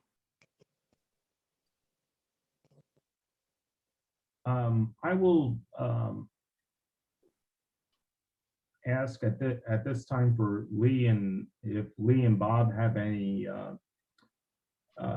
comments on this.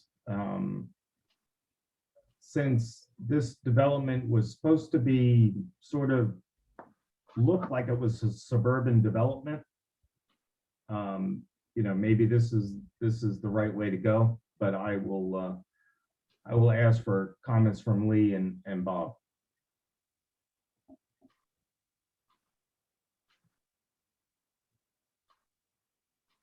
So Tim, from what it sounds like, you're okay with the width of the existing street? Because if I can remember that past review that we had before, that weird little tail where on page 1 was because trucks wouldn't be able to make that traffic circle at the cul-de-sac. So this allowed them to back only halfway out and then be able to come out of the association's property. Yeah, again, this was reviewed by Charlie, and I remember that coming up. The whole idea of such a long cul-de-sac, of course, a road like this would never be approved by the city or any municipality that I'm aware of today because of those things. It's only one way in, one way out, and it's a very long road and it has a cul-de-sac.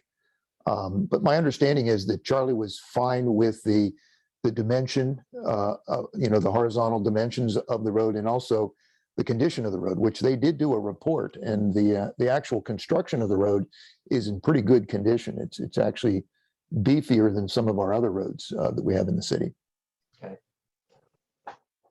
Yeah, this is Lee. I'm trying to think back to when this first came before us, and I just think, if Charlie had good feelings about no need to reinvent the wheel and just improve what's there, as Bob was discussing, if there are good accesses in and out of the development, if it ain't broke, don't fix it. If there's just ways to cosmetically fix it up, I personally be fine with that. But since we're in sketch plan, I think what Ludgate has to do is take it to the next level and get back to us with something a little more concrete for us to look at.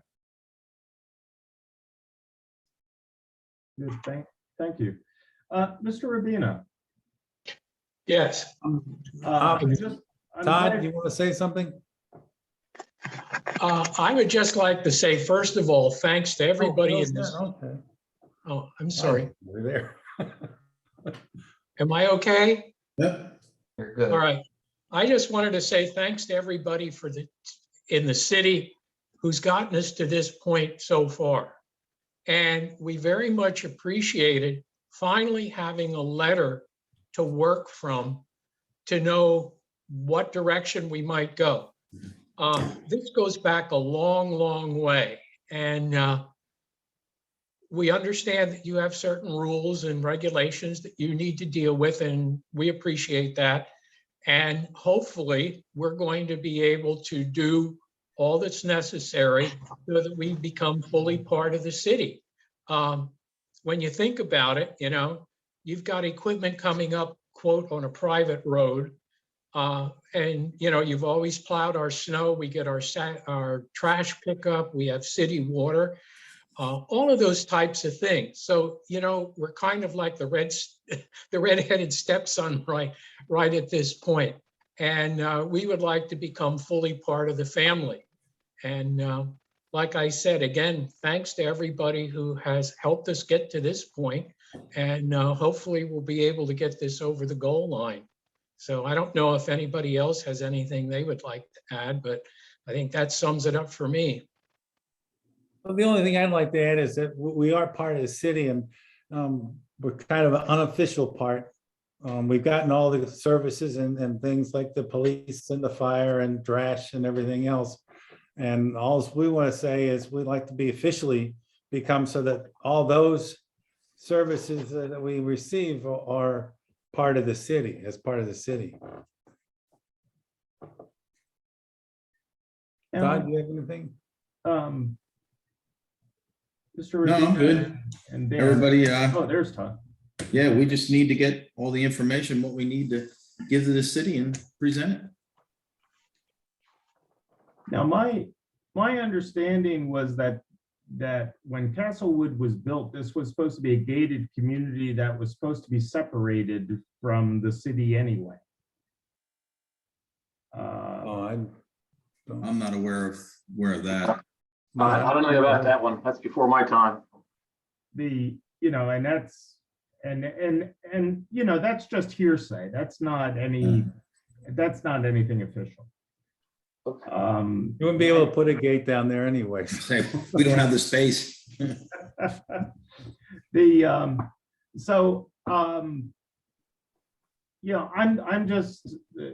I'm just surprised this wasn't done 20, 30 years ago.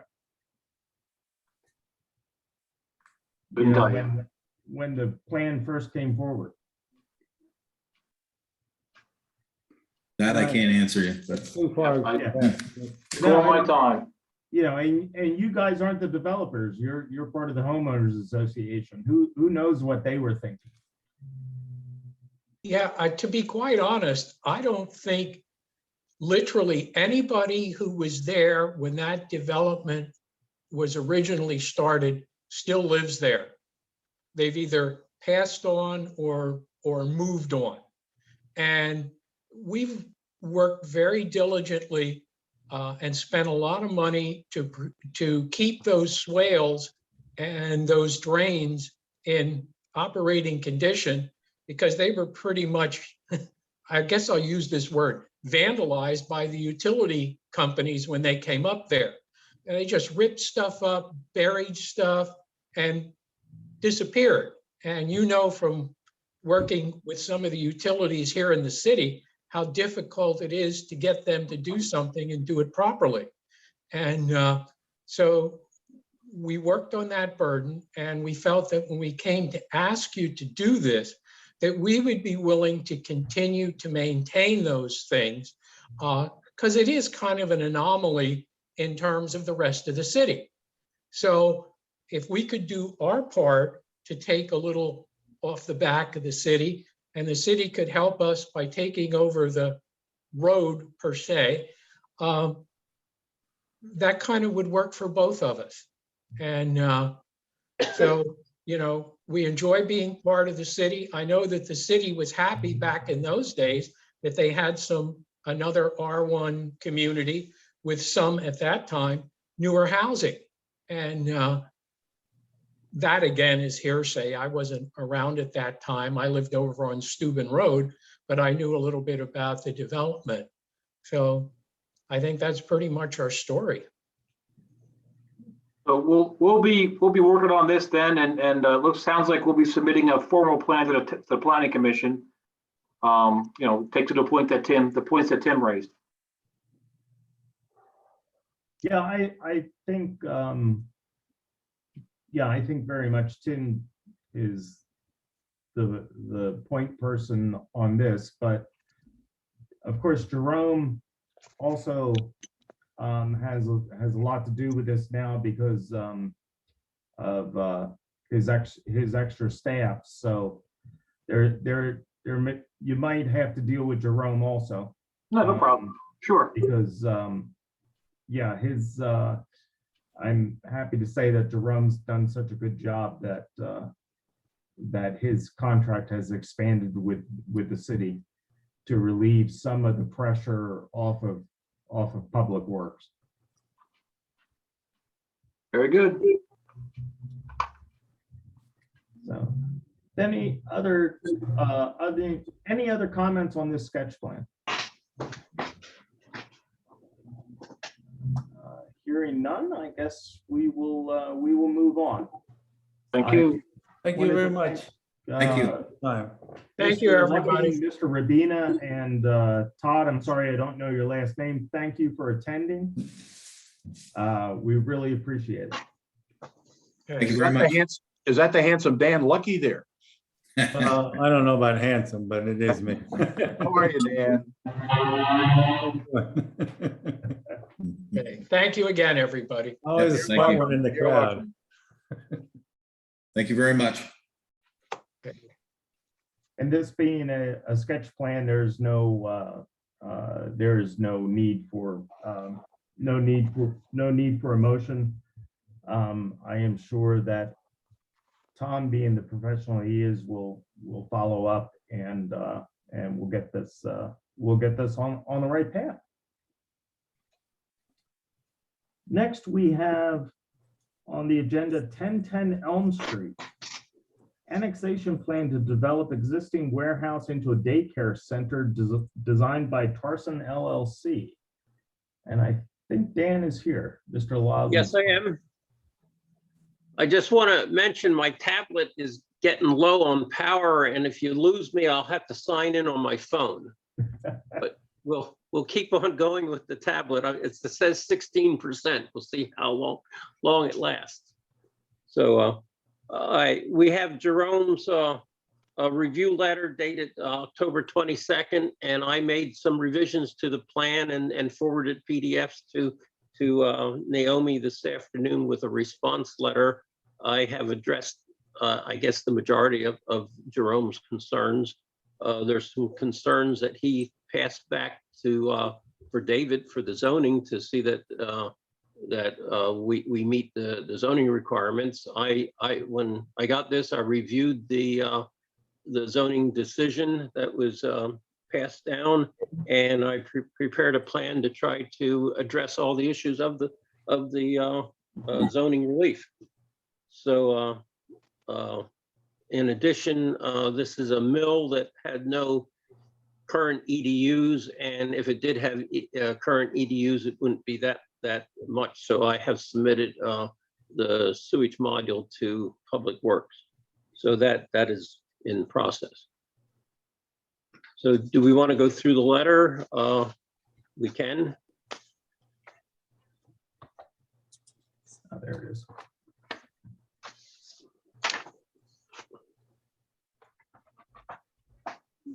Jerome's letter was really, there weren't a whole lot of comments.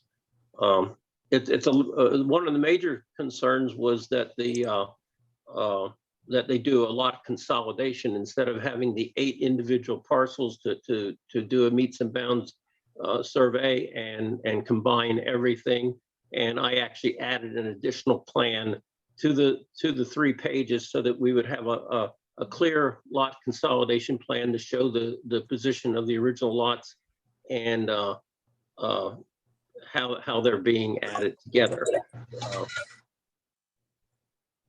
So and on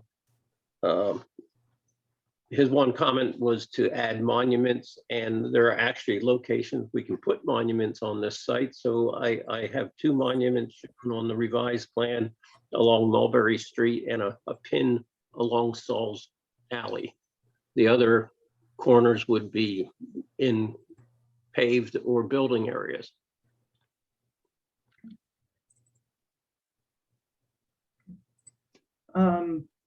Yeah, the only question I had was about the outdoor play area. I didn't get the chance to look at the plan sheets. Are these the outdoor play area designed according to the standards for playground surfaces and all of that good stuff? Is that a question to me, Wayne? Yeah. I talked to the developer of the building, and it's a very small area, and they remove. I think that is the location of what used to be an auto shop.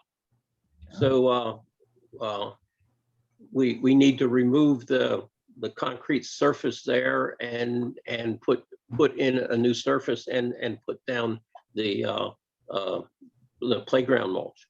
They intimated that they wanted to have a play area that was probably for the older kids and not the astrotype surface that we put on the play area for the Penn Street daycare area. The area will be enclosed by a fence. Yes. And also I think the zoning hearing board decision makes references to the amount of the ratio of area to children that could be occupied within the play area.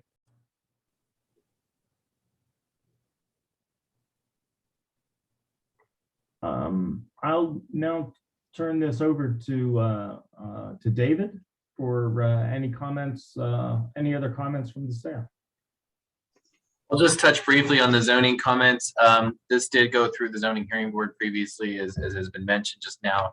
And they granted the relief. There were some conditions that have been referenced here in this review.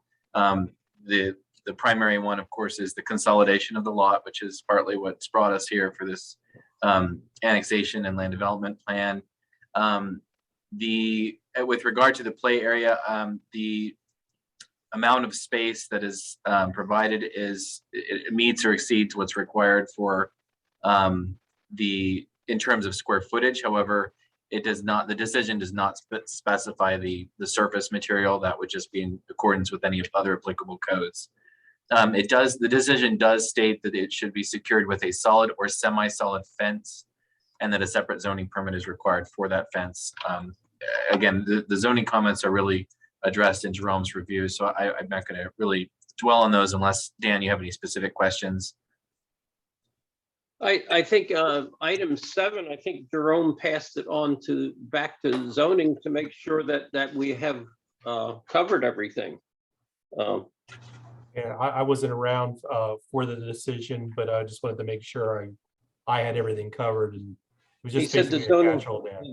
the zoning officer should verify if non-conforming status and dimensional requirements were met with the appeal, which I believe, you know, I looked at the appeal, and I worked the plan out to try to address all the issues that came out of the zoning. They wanted lighting. They were concerned about the play area. They wanted the lot consolidation, and they stressed that they wanted some landscaping. And I have provided all those items on this plan. Yeah, I didn't hear anything negative back from David, so. I think we're Yeah, good. as far as the dimensional, thank you. And as far as the dimensional nonconformities and such, the board approved this based on the plan that was presented. And so with respect to dimensional relief there, we read that fairly broadly to take, you know, the existing building is what it is, as far as that's concerned. And I think you've addressed the conditions. You know, we've discussed those, and those are covered in your review here. I think one of Jerome's comment was to have the arborist look at it, and Naomi forwarded a email from the arborist dated 10/8 that he approved the landscaping on the plan. The one issue I have is number 11 on the site triangles. When you put a 75-foot site triangle on Saul's alley, you have to tear buildings down to you know, it's ridiculous putting 75-foot site triangles on these city streets. Even the site triangle on Mulberry's, the site triangle goes into neighboring buildings. Yeah, those would be. But I put them on the plan. Those would be considered existing nonconformities, so the clear site triangle would not have any bearing on those. These are existing points of ingress and egress, so there would be no problem. It's just in case that you wanted to put another structure in there that would impede the site distance within that clear site triangle, then there's a problem. But the existing things that are in there, or structures or buildings, there's no problems with those. So I put the site triangles on the landscaping plan where they would be visible and not, you wind up with so many things that if you try to put too much stuff on one plan, it gets so cluttered up, nobody can see what's going on. Like I said, we did the sewage module and submitted that. We in regards to that, we submitted plans to the Historical Commission, and they sent me back that there's no problems with this site. The Pindy was sent out for it, and we don't have any problems with that. And I sent a letter to Rawa for a will serve letter, and they sent me a will serve letter. So really, I think we have pretty well addressed everything except the sewer module, which I provided information to the city, and it's in their ballpark. Dan, did you include Deb Hoag on that? I don't remember for this one. I believe so. I believe so. Naomi, does that sound right? I have to go back and check my emails. Yeah, I'm gonna have to look back my email too, because I don't have any of the sewer planning documentation saved in the files, so, I noticed it wasn't there. Yeah, yeah. but if it When did, did you submit that, Dan? I submitted it twice now. I just submitted to you the other day, I believe. And Tim Yeah, had on- asked for every section to be separate, so we made PDFs of each separate section. I can send them again. Yes, I think Deb is on the email issued on 10/21 as well as 10/21. 10/20. what, do you see my name on there? Jerome? Yes, on the 10/20. 10/20? And yeah, on the 10/21 as well. I think Wow. that's the one that Naomi attached the Does it, planning module. is the subject 1010 Elm or is there something else up there? 1010 Elm Daycare Annexation Plan. Weird. I am not seeing it. I see yours, Jerome. I don't see Dan's.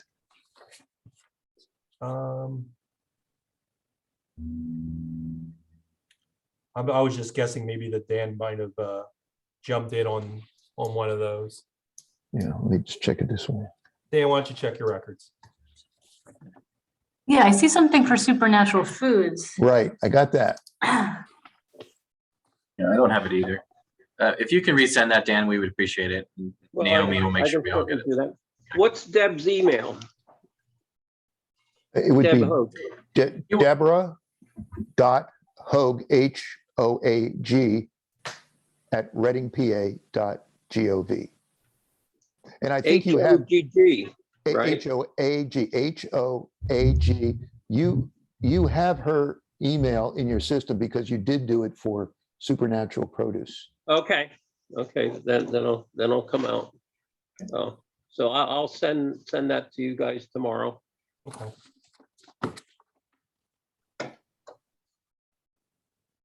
Fantastic. Any other comments from staff? Yes, I have some. Dan, could you, well, first of all, can you verify that there's no, or verify what the exterior improvements would be? I assume you're going to do interior improvements, but as far as exterior. They're not really, I think they painted the building. I think that's all they're planning on doing. They Okay. put new windows in it and Right. there's no really major, the building actually looks pretty nice on the outside. Right, and that's what I'm referencing the stormwater management, and that's what Jerome's review letter reflects on the fact that there is apparently no site improvements to speak of, and therefore the stormwater management ordinance would be not applicable really in this case because you're not proposing any regulated activity. I think it No. also mentions in there, Jerome, that it would require a waiver. That has not been the case on past. If it's not applicable, if there's not a regulated activity, then it's just generally not applicable. I don't think there's any need for a waiver because indicating a waiver would mean that we're excusing something and actually that we wouldn't be excusing it. It just wouldn't apply. The conservation district, any disturbance will be under the 5,000 square feet too. The handicap parking area requires some grade change to fix the slope up so that it makes the ADA requirements. And I installed a small wall at the parking area, and then the paving is basically a fill to level it out. So there's very, very little excavation on the site. So you're not changing the use. It's still going to be a parking area? Yeah, Where you the described parking area. It's just changing the grade in the macadam a little bit, and it's just the size of a handicap parking space. Yeah, that's de minimis. Yeah, we're not going to get concerned about that. Can you describe the pickup and drop off for the daycare kids? How is that going to work? we put there's plenty of parking spaces on this site for the site, and there's 4 parking spaces that I have put next to the handicapped parking area, and they would be the Mhm. drop-off areas. And Okay. then They have parking spaces 1 through 4 reserved for the drop off. Then there's 12 spaces that are reserved for the staff, and then there's 7 extra. Okay. I just want to make sure that because you have offsite pickup and drop off, which is very good. We get a lot of daycares that they don't have that, and then they expect Public Works to issue an on-street loading zone, which is for loading, not for children, to accommodate pickup and drop off of children, which we don't consider as being a safe way to accommodate that. But I see that you've got that, and I guess there's no intent for this owner to do that, to request any kind. The zoning decision specifically said we had to do everything from the Mulberry Street parking lot Oh, and good. nothing out the front. Right. Okay, very good. Then that's the only comment I had. Very good. Any comments from the commissioners? This is Lee Olson. I have none. Okay. And I don't either. Bob Okay. Conklin. very good.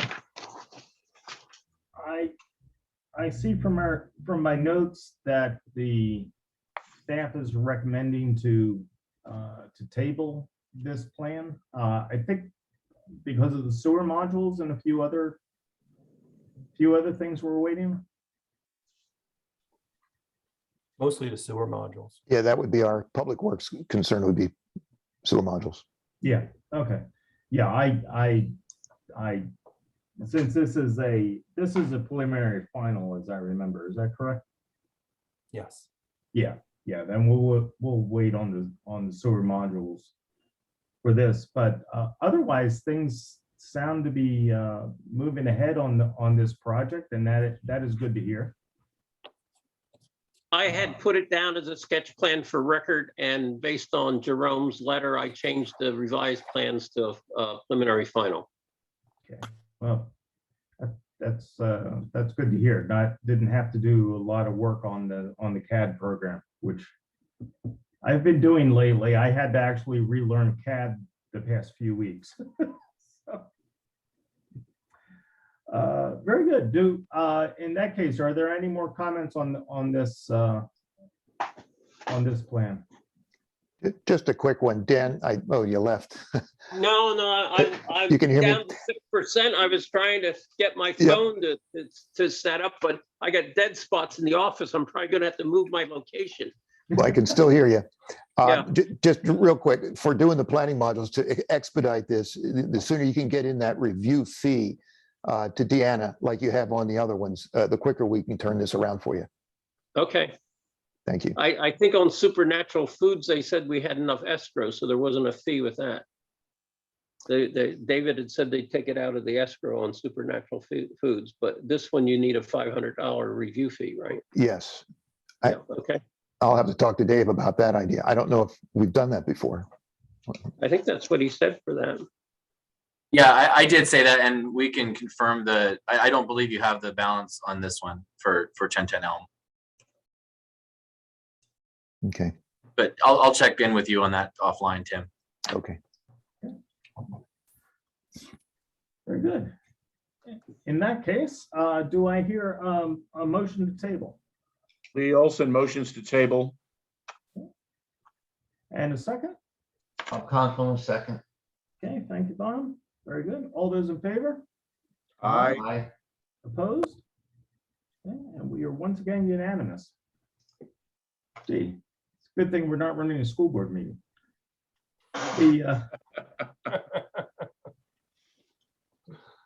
I'd be packing if we were.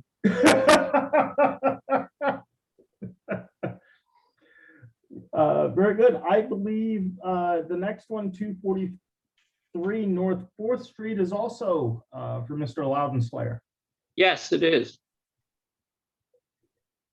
So if you could give us an update as to what's going on with this project.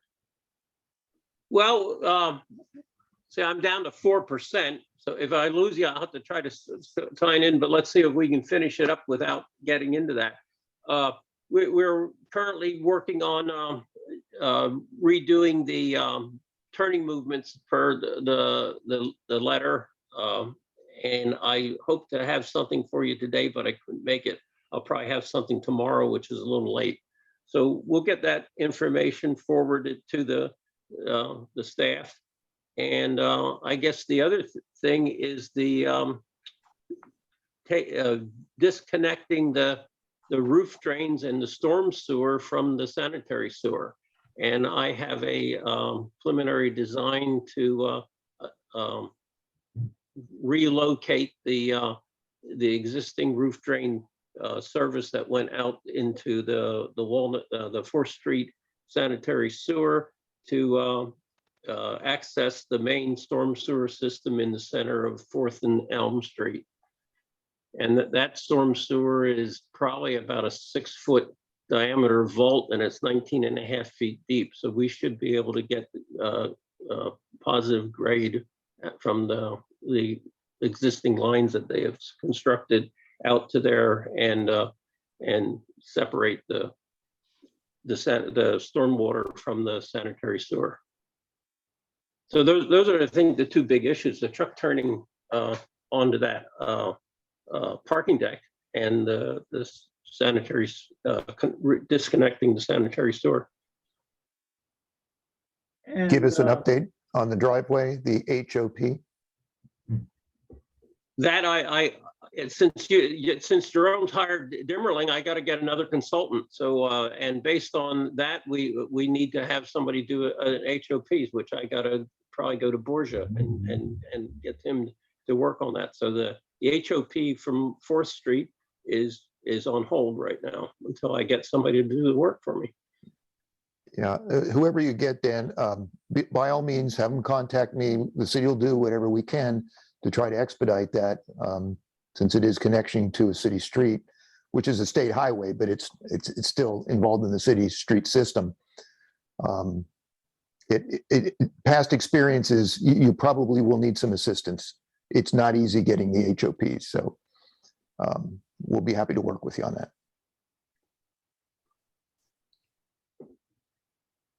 And oh, that's what it was. Dan, do you have any comment about the idea to widen Madison Street or Madison Avenue? I forget what it's called. If it's a street or an avenue. Madison Avenue. I had put a plan in and requested the widening. I think I added 8 feet widening to that so that the truck movements would be able to be accomplished. Yeah. Very good. It's something the city's going to have to review. Sorry to say we don't have a traffic engineer here in the city, so yeah, we've looked at it. Usually send that out. No. I mean, we've looked at it. That's not the concern. It's more the traffic movements, the backing up of the truck into Madison Avenue and up onto the ramp.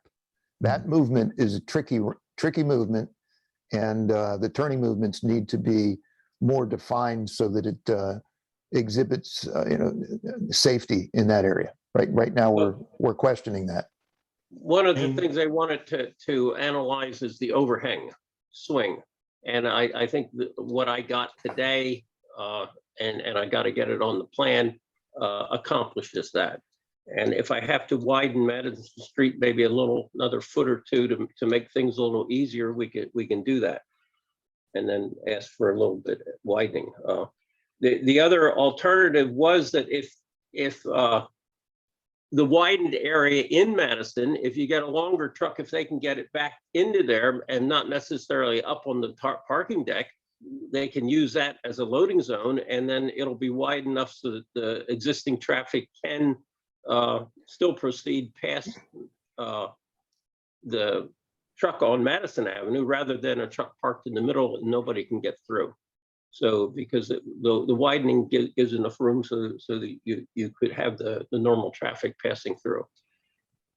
So that would be an alternative loading zone if the city would be receptive to that, if you get something in there that they can't get backed up onto the loading dock, but they can get parked backed into that area off of Elm Street. The other idea is that on Thursdays, the north side of Elm Street is from 8 to 12, has no parking for street cleaning.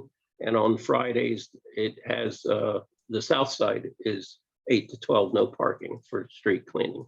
So that gives us a window of opportunity when Elm Street is wider, which would facilitate backing up and deliveries to the facility. Just to let you know, that's a range of times when the street sweeper goes through. It's very common for the cars to follow right behind it to grab spaces. So that's just a range. So I wouldn't say that that's, wouldn't use that as part of your plan for scheduling, loading, because they do fill up quick. Yes. Yeah, in You get my in email? my neighborhood, my My text? neighbor, since he's retired, Did you get my text? he sits out on his porch, waits for the street cleaner.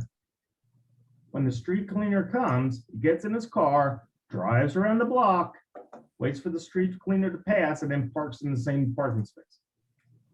Smart man. So, I suspect it's the same all over the city. I know that on Fridays, the street cleaner gets here by 12:45. And he's very, very much on time. I can almost set my watch. He's very, very rarely late. So I know after 1 o'clock, I can park next to my house. So I just wanted to throw that comment in there. So to back up what Tim is saying, because that is definitely my experience. David, do you have any comments? I have nothing to add as far as zoning comments goes, and would just defer to the extensive comments provided in the memo from Hawk Valley Associates on this. Jerome, would you like to highlight anything?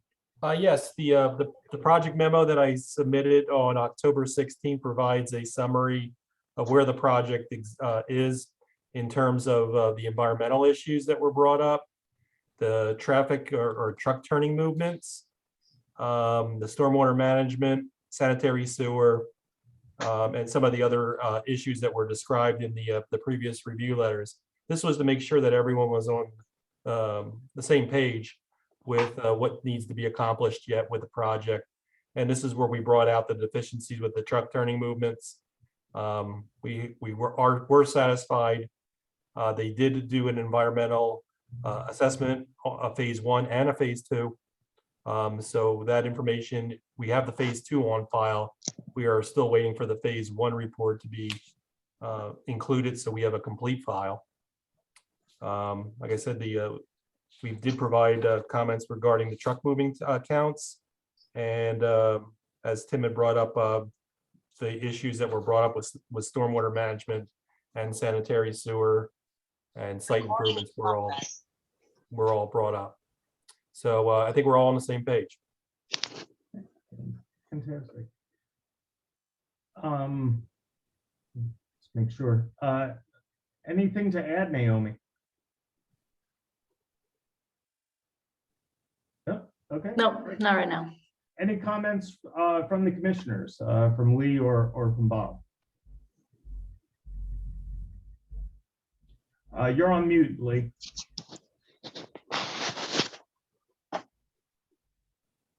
I apologize. Thank you so much. Jerome, on your October 16, 2021 memo, second page, item number 6, site improvements. Last sentence, you refer to building improvements are completed without project oversight via inspections. I'm a little naive on this project. Were there a record set of architectural MEP signed and sealed drawings submitted for building permits? I'm gonna have to defer that to David. As far as our office has seen, we have only received the initial zoning submission. We have not received updated building permit submissions for this project. But we don't, I mean, I can't speak to what the building department has received.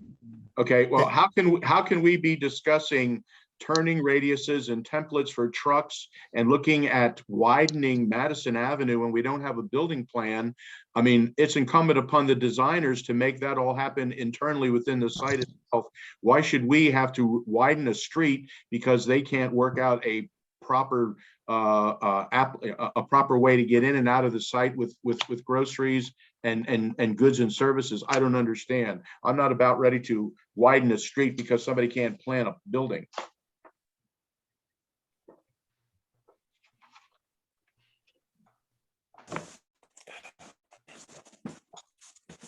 I think we lost Dan. Do you have anything, Bob? I was just looking through, I think I did see some architecturals, but I didn't see if they were stamped and sealed. So I'd like to say ditto to Lee. I mean, they can't be doing work if permits haven't been applied for and approved. Exactly. The reason why we brought up number 6 was because it was a concern that was brought up by the planning commission. Sure. And to the best of our knowledge, it doesn't exist. Okay. Yeah, I certainly think that the design team, it's incumbent upon them to bring a full set of documents so that we can look at the project in toto and respond properly and give informed decisions and opinions instead of this piecemeal. Looking at truck accessibility, if this is supposed to be a produce development where people are can walk here and get fresh produce. I mean, this happens with markets all the time. I know we're going to have trucks. I know we're going to have delivery issues, but part of the solution in an urban environment is to solve that so that it doesn't impact the city grid and the transportation flow and just normal flow of people and vehicles in a city. So I would really like to see a plan of how this is supposed to function as a headquarters for food distribution at the retail level, and quit going around the circle here, not addressing the issue. If they don't have responsible design with showing me all levels of parking garage and truck access, they haven't done their homework.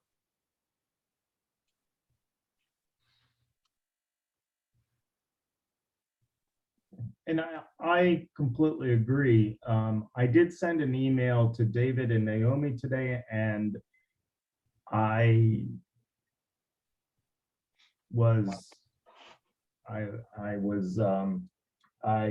failed to copy Jerome on it, but I sent to Naomi and David today the first email I ever wrote complaining about this site.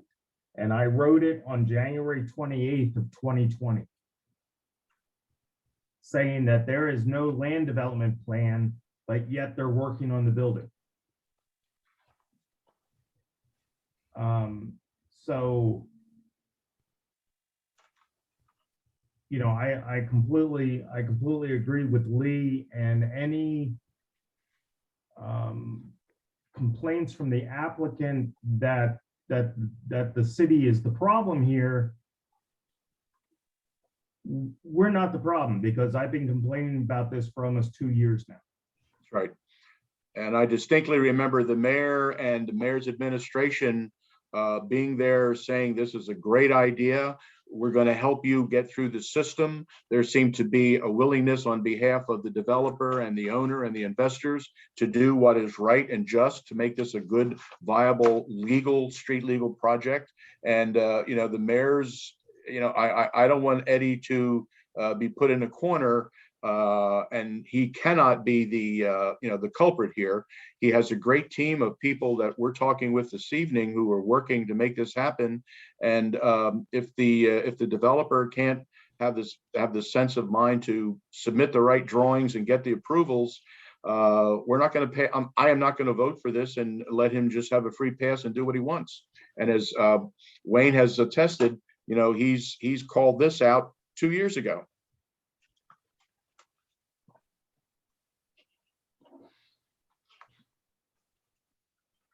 Any other comments on this plan?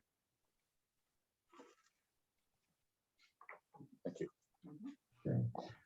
Okay. Hearing none, there's still quite a bit of work to be done on this, so we will go ahead and table this. Do I hear a motion to table the plan? Lee Olson motions to table this plan. In a second? Second by Bob. Thank you, Bob. Okay, all those in favor? Aye. Aye. Okay. And just for the edification of everyone, this plan does have an extension until the December meeting. So I'm sure we will see Dan next month, although Dan's very busy. Dan's very busy on many projects in the city. I'm sure we'll see him for other things too. Well, hopefully we get this guy moving in the right direction here shortly. I hope so, Dan. You can do it. Thanks. And with that, just want to thank Dan for being available to us today again. Thank you. And my tablet ran out and I'm on my phone right now. So I had to go outside to get a signal. So we'll see you guys next month. Thank you very much. Thank you so much. Okay. Okay. Then next on the agenda, we have a conditional use application for 238 North 6th Street. And this is for review for approval or denial, recommendation for approval or denial to City Council. We will start with David about this, since this is a lot of zoning issues to start with. Sure. Well, just mainly just to provide context, this application originally came to the Planning Commission a couple of months ago as a combined application for two different, or I should say as two separate applications at 234 and 238 North 6th Street. The applications have since been modified somewhat as to the actual extent of the project. 234, my understanding is that is now going to be a non-residential use entirely, basically a clinical office, which is the existing use. And so the conditional use review is not required for 234 based on that, that modification. With respect to 238, however, the proposal at this time is for a temporary shelter or transitional housing, which does invoke conditional use, which requires, of course, the review by the Planning Commission as well as the final decision by City Council. And there are some just general overview comments in the zoning staff report, and the main thing to be aware of as this body is that the Planning Commission's role is to make a recommendation to City Council, and the standards that are set forth as far as whether or not a conditional use is appropriate are set forth in in part 12 of the zoning ordinance, and that goes to I'll put that on the screen just very briefly here for you. Can you see my screen? Not yet. It kind of froze there. How about now? There we go. Yes. Okay. So here on screen are the standards for conditional use. The use has to be specifically authorized as a conditional use, a temporary shelter, which the definition is included in this report, is specified as a conditional use in this district. A determination that services and utilities will be adequate to service the proposed use, that the use will not generate traffic such that hazardous or unduly congested conditions will result, that the use is appropriate to the site in question, that it will not adversely affect the character of the neighborhood or the health and safety of residents, and that the use otherwise meets the standards that are set forth in the zoning ordinance. So those are the essentially the criteria that the Planning Commission would want to be looking at for purposes of this this determination. As far as the actual definition, I'm going to refer to the zoning ordinance definition that the facility would be operated by a nonprofit agency providing temporary lodging with or without meals for persons of limited income with no ordinary or regular residence, or to persons who need such shelter to avoid an abusive situation or because of a sudden event, which are listed here. We are just requesting some clarification as to the use and that the applicant provide enough background information that the Planning Commission could be satisfied that this definition can be met based on the use, the way that this has been proposed here. And what, for example, with the nature of the entity that's going to be owning and or operating the use, and just to establish that this would not fit within a different definition, such as a boarding house or a group home. Just some clarification is being requested, as well as whether the residents are going to be paying something like rent, or are they paying some sort of a fee to the organization, or any contribution at all. Again, just for the purpose, the reason for that question is for the purpose of establishing the whether the use meets this definition. Other than that, we have some brief comments just about the building itself being an existing non-conforming building. There is parking on site, and we've noted that the general provisions for residential facilities are listed in our report, and we would recommend that those would also be applicable here. Other than that, that's really the extent of our comments here. As I noted, we have a written report which includes some recommendations.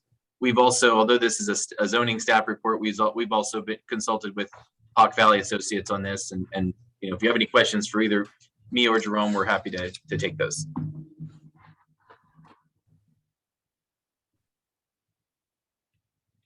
Okay.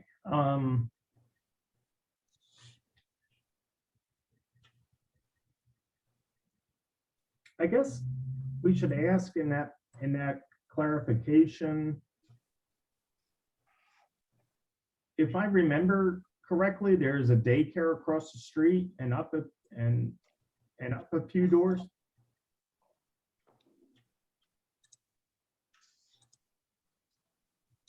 And I guess what I'm asking here is that, is there a restriction on the people who can be housed at this temporary shelter because of the daycare being so close? It's my understanding that prohibition applies to group care facilities specifically, and that same radius is not applicable to a temporary shelter. I will confirm that, however, and let you know if that needs to be something that's added to the review. And I think that kind of goes back to the question that we have for the applicant, just to clarify the use. And Mr. Beeler, if I could, this is Eric Winter. I'm counsel for the applicant. I can answer some of those questions, and she's also on the call, so she can directly answer the questions that I may not be able to answer. So can we give clarification at this time? Yes, please go ahead. Okay, so the facility is owned by the nonprofit corporation that's been formed by Pastor Jessica Scott. This is going to be again, it'll be a temporary shelter. This is not for individuals in drug rehab. This is not for individuals struggling with mental health issues. This is a facility for individuals who are displaced from their home and they need help getting back on their feet. The idea is individuals would have to commit to living there for at least 14 days. There would be, and again, I'm looking at a brochure my client put together, but they would have to commit to living there for at least 14 days. They would be required after they are there for that period of time to begin paying rent. They would be required to sustain other housing within 60 to 90 days. So the idea is no one would be there more than a 3-month period in terms of this. The facility would have 24-hour security, and the doors would be locked at 8 o'clock at night, and the individuals in the facility would have to be doing something and out of the facility by 8 o'clock in the morning, hopefully looking for work, participating in programming, that type of thing. I know parking had been a concern in terms of this. There are 20 spaces available for parking, which should cover the staff. Again, this facility is intended to hold 9 bedrooms with probably somewhere between 10 and 12 beds in all throughout those bedrooms. And so I think those were the major concerns that had been touched on.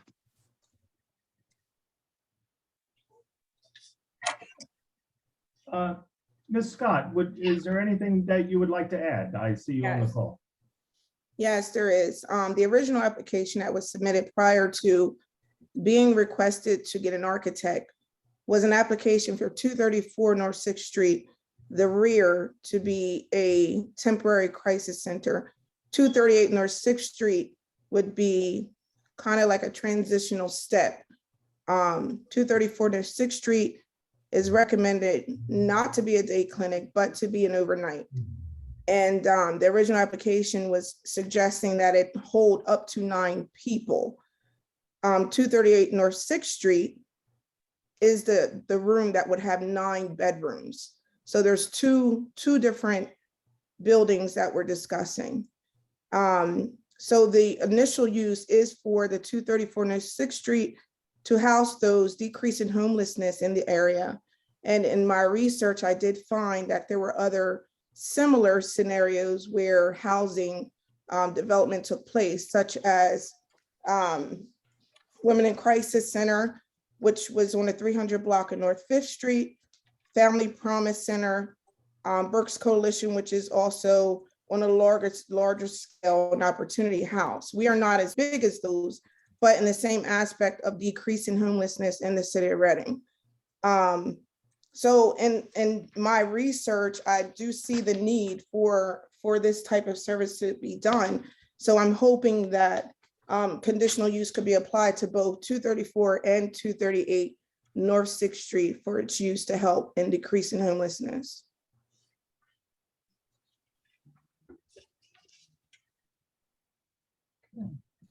Thank you, Ms. Scott. Now, on the agenda, we are only dealing with 238, the temporary shelter today. Correct. 234 was withdrawn. Okay. If, you know, we certainly would, you know, love to see if some sort of approval needs to come through this body, that we would love to see that. But just to be clear, we are only dealing with 238 today. Mr. Winter or Ms. Scott, could you be a little more specific? I know, Eric, you talked about the criteria for admission for those 14 days. It is those people who have become homeless.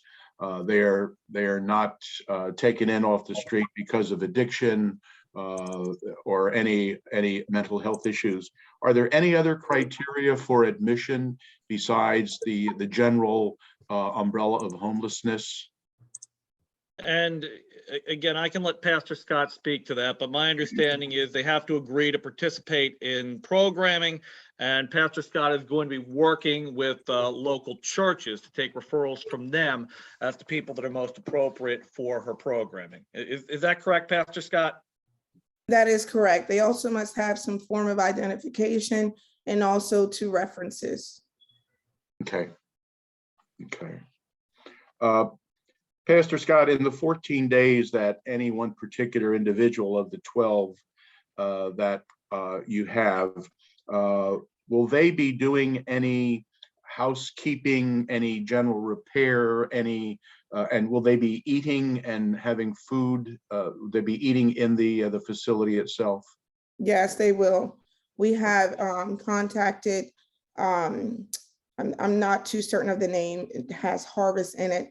They're actually coming out on Thursday to do a pre-inspection of our kitchen. I also have my Serve Save license through the department to be able to serve food in the facility. Okay. Okay. All right. If I could jump in on that same topic, Lee, are you going to be assisting them with cooking duties, or are you just going to be bringing in catered food? We will be assisting them. Okay. Well, from everything that Mr. Winter and what you have said, Pastor, I mean, I think the program is pretty well defined. I think it's very admirable that you work that 14 days, and after 14 days, they begin paying rent. And within 60 to 90 days, they have to demonstrate some self-sufficiency to move on. And I think the size of the unit or the units themselves, it's not a large group of people. 9 to 12 or 10 to 12 beds would be the maximum. Would you be doing any organized programming? I'm not thinking of AA or NA or anything like that, but would you be taking an approach from a spiritual perspective that you would be ministering to these people that are with you for those 14 days? Yes, that's part of the mandate of being admitted into the program. They have to go through spiritual counseling and financial advising. Okay, great, good, good. Thank you very much. Thank you. I would just mention, of course, my colleagues know about this much more than I do, that your kitchen will probably need to be approved by code enforcement. She already said that was in process. So that's, am I correct, that's Jessica? Yes, I have a pre-inspection scheduled for Thursday. Great. Mr. Winter, is there any licensing organization or at some state or county level that would have to issue a license or a permit to operate this not-for-profit? Do they fall under any DPW or any or Department of Health rules or regulations that you're aware of? None that I'm aware of, sir. Okay, okay. Okay. That's all the questions I have, Mr. Chairman. Okay, thank you very much, Lee. There might be a possibility you will have to register with the city health department. Understood. I'm just thinking back to my days when I volunteered with Family First, and there was some sort of permitting required there. Luckily, they're on the next block. I'm sure if you go over and talk to them, they would be more than happy to explain, because they were originally on Greenwich Street at Front and Greenwich, and they moved to their current location on 5th Street, which was a major expansion for them. I don't know the executive director at the moment, but I'm sure they would be glad to help. So certainly. Mr. Chairman. Yes. Yeah, Mr. Chairman, based on everything that both Pastor Scott and Mr. Winter have presented to us, I would like to make the recommendation that we we report back to city council that the planning commission is in favor and approves this conditional use for 238 North 6th Street. And I do think part of that recommendation should be part of the testimony between both Mr. Winter and Pastor Scott. I think laying out the program so that that could be presented to council clearly indicates to council what it is that Pastor Scott has, what her plan and operation is. And I just think that this is something that we should be supportive of, and I recommend we do that. And I immediately second. Okay, and I already hear the second. Okay, all those in favor? Aye. Aye. Okay, opposed? Well, very good. Very good. Thank you very much. Yeah, thank you, Mr. Winter, and thank you, Pastor Scott. Good luck. I think it's a much needed, wonderful, selfless approach to helping mankind. Thank you. Very well thought out, your whole program system. Yeah, we really appreciate you coming in and joining us today. Absolutely. Thank you very much. I appreciate your support. Okay. Okay, I guess we will move on to the next item, which is the acceptance of the September 28th, 2021 meeting minutes.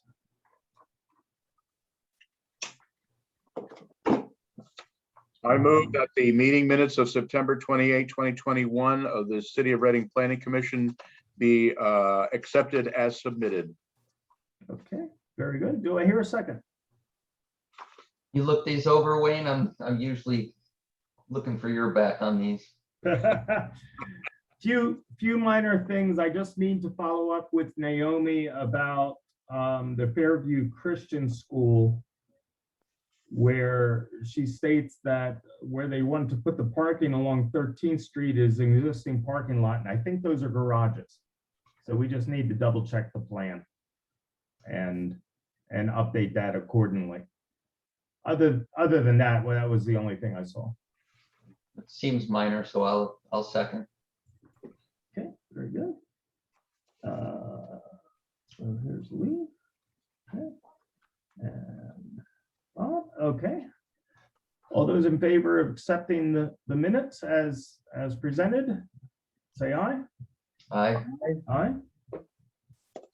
And very good. Any minor things that Naomi and I will follow up on together? It's not a big deal. Good deal. I see that before we get on to, I'm missing the third page to my agenda. Let me just grab it here. It's on the thing here. Before we go to announcements and the pending things, I see Evelyn Morrison is with us. Did you want to make any comments, Evelyn? Yes, I did want to make comments. I just wanted to make sure that, and what I saw today was a good interaction, between the developers, the applicants, and the board.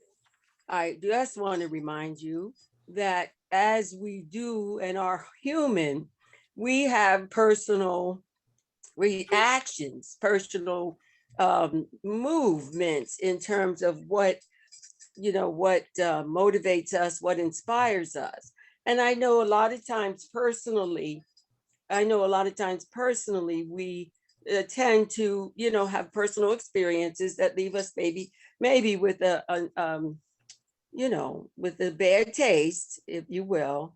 And but we can't make it personal, because when we make it personal, then our biases come to be too, and our perceptions begin to take over. So I just wanted to say you handled that well. The interaction, the dynamics went well, because we do have personal preferences. When somebody prevents you from doing something with, that you came with passion, and you wanted to meet your goal, and someone prevents you, then that's a scar in your spirit. That's a scar.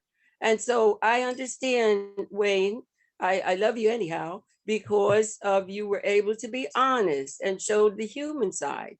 And of course, Lee, you were like Burl Ives, you know, and like Santa Claus, being able to adjust that reaction and put the wisdom on it. So I appreciate your comments as well, how you handled that. It was like the elder to the younger man, you know what I mean? So that's beautiful to see. Now, gentlemen, I want to be very specific here. There are no women. Naomi, I didn't exclude you, but I know that you're staff, right? Is Naomi staff? Yes. Yeah, Naomi Okay. staff, yeah. I want you to make a recommendation that city council makes a choice to have a few more women on that planning and zoning.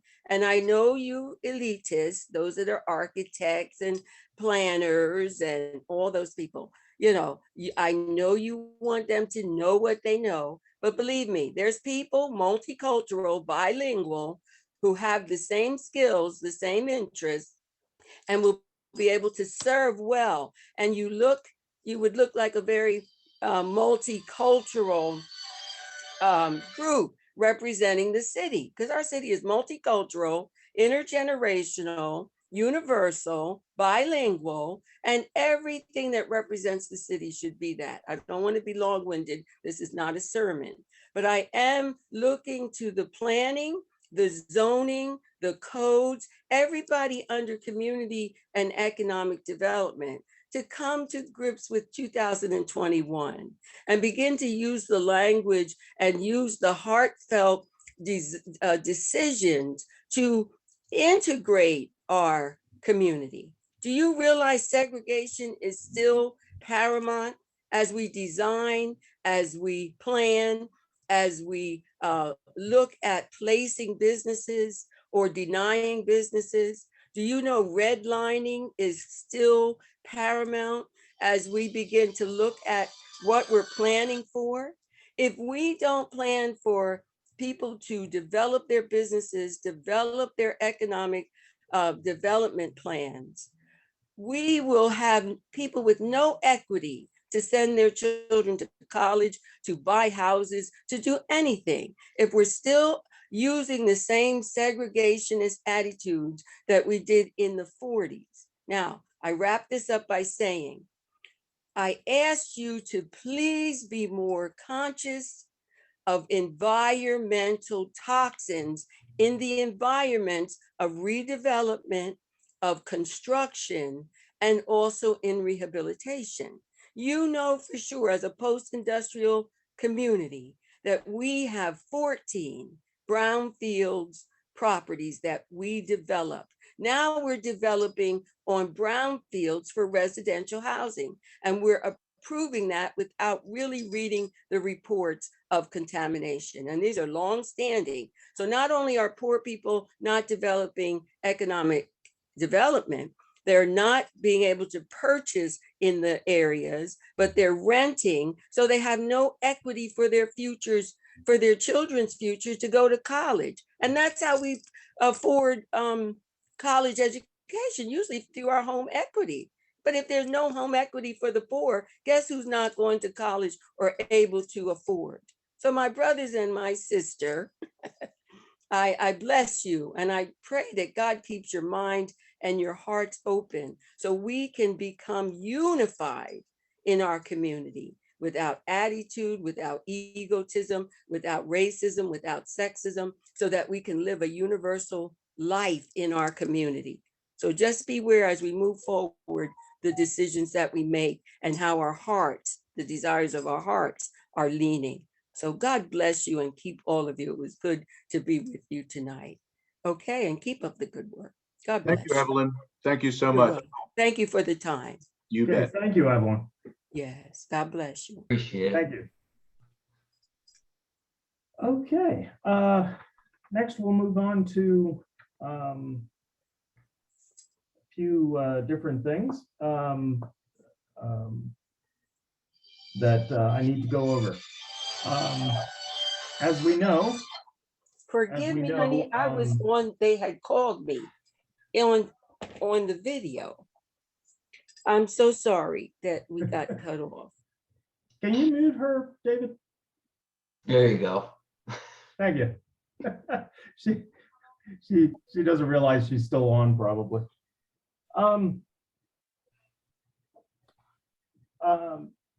First, I just wanted to mention about the redistricting committee. Lee and I are the planning commission members for that. There has not been a meeting called yet because the census materials that need to be reviewed were just delivered today. And there was something in the newspaper about it. So that, excuse me, that will be an upcoming event. But I just wanted to mention that the county is working on it, and once I believe the county gets the materials over to the city, then the city will appoint the rest of the committee. Because the last time I talked to Linda, city council has not made any appointments yet. So we're ahead of the game there. Next thing, I wanted to congratulate Jerome on the good work he's been doing with the city. And unlike most people in this economy, he was actually able to hire 2 people to join his staff and help out Public Works that is totally overwhelmed. And I don't know if you wanted to mention anything about that, Jerome, but you know, I can't thank you enough for sticking with us and having this ability. Yeah, the 2 people that were added as contract employees to Hawk Valley Associates are Jim Dimmerling. He's a traffic engineer with 34 years of experience. And also Michael Hartman. He has 23 years of professional experience, mostly with stormwater management and sanitary sewage with floodplain design. So both will be assets to the city of Reading. And I can't thank enough for all the support that David has provided, Naomi has provided, and Tim has provided.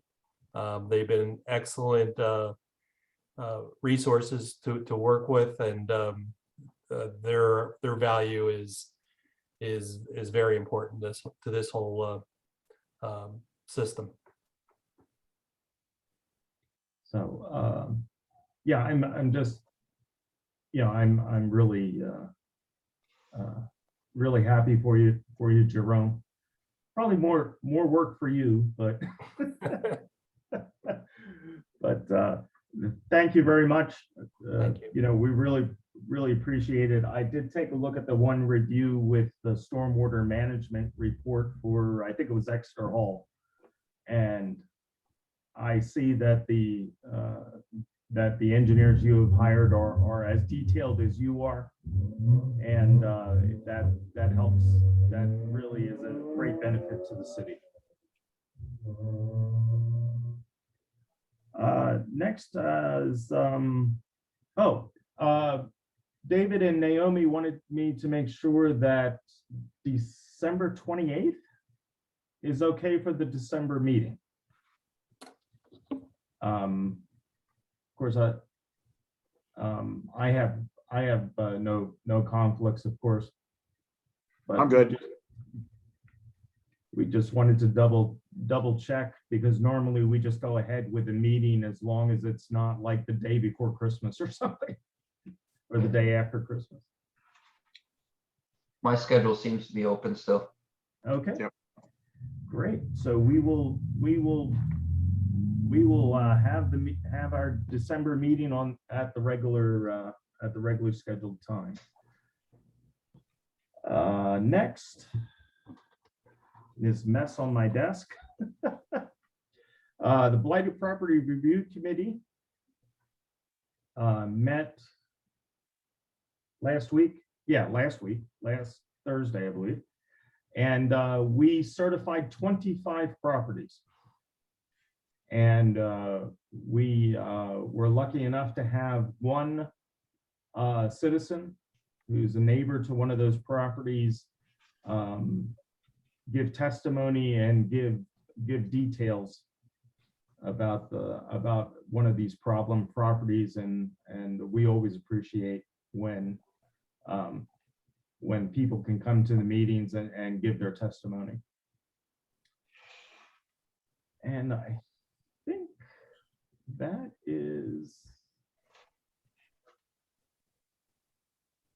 that's everything for me. Of course, the upcoming issues are listed at the end of the agenda. Is there anything from the commissioners to add? No, I'm good, Wayne. Okay. Same here, I'm okay. Okay, great. And any closing comments from staff today? No? Okay, very, very good. Once again, thank you, everyone. You as staff make this job a lot easier than it's ever been because of your expertise. And once again, thanks to Jerome, and hopefully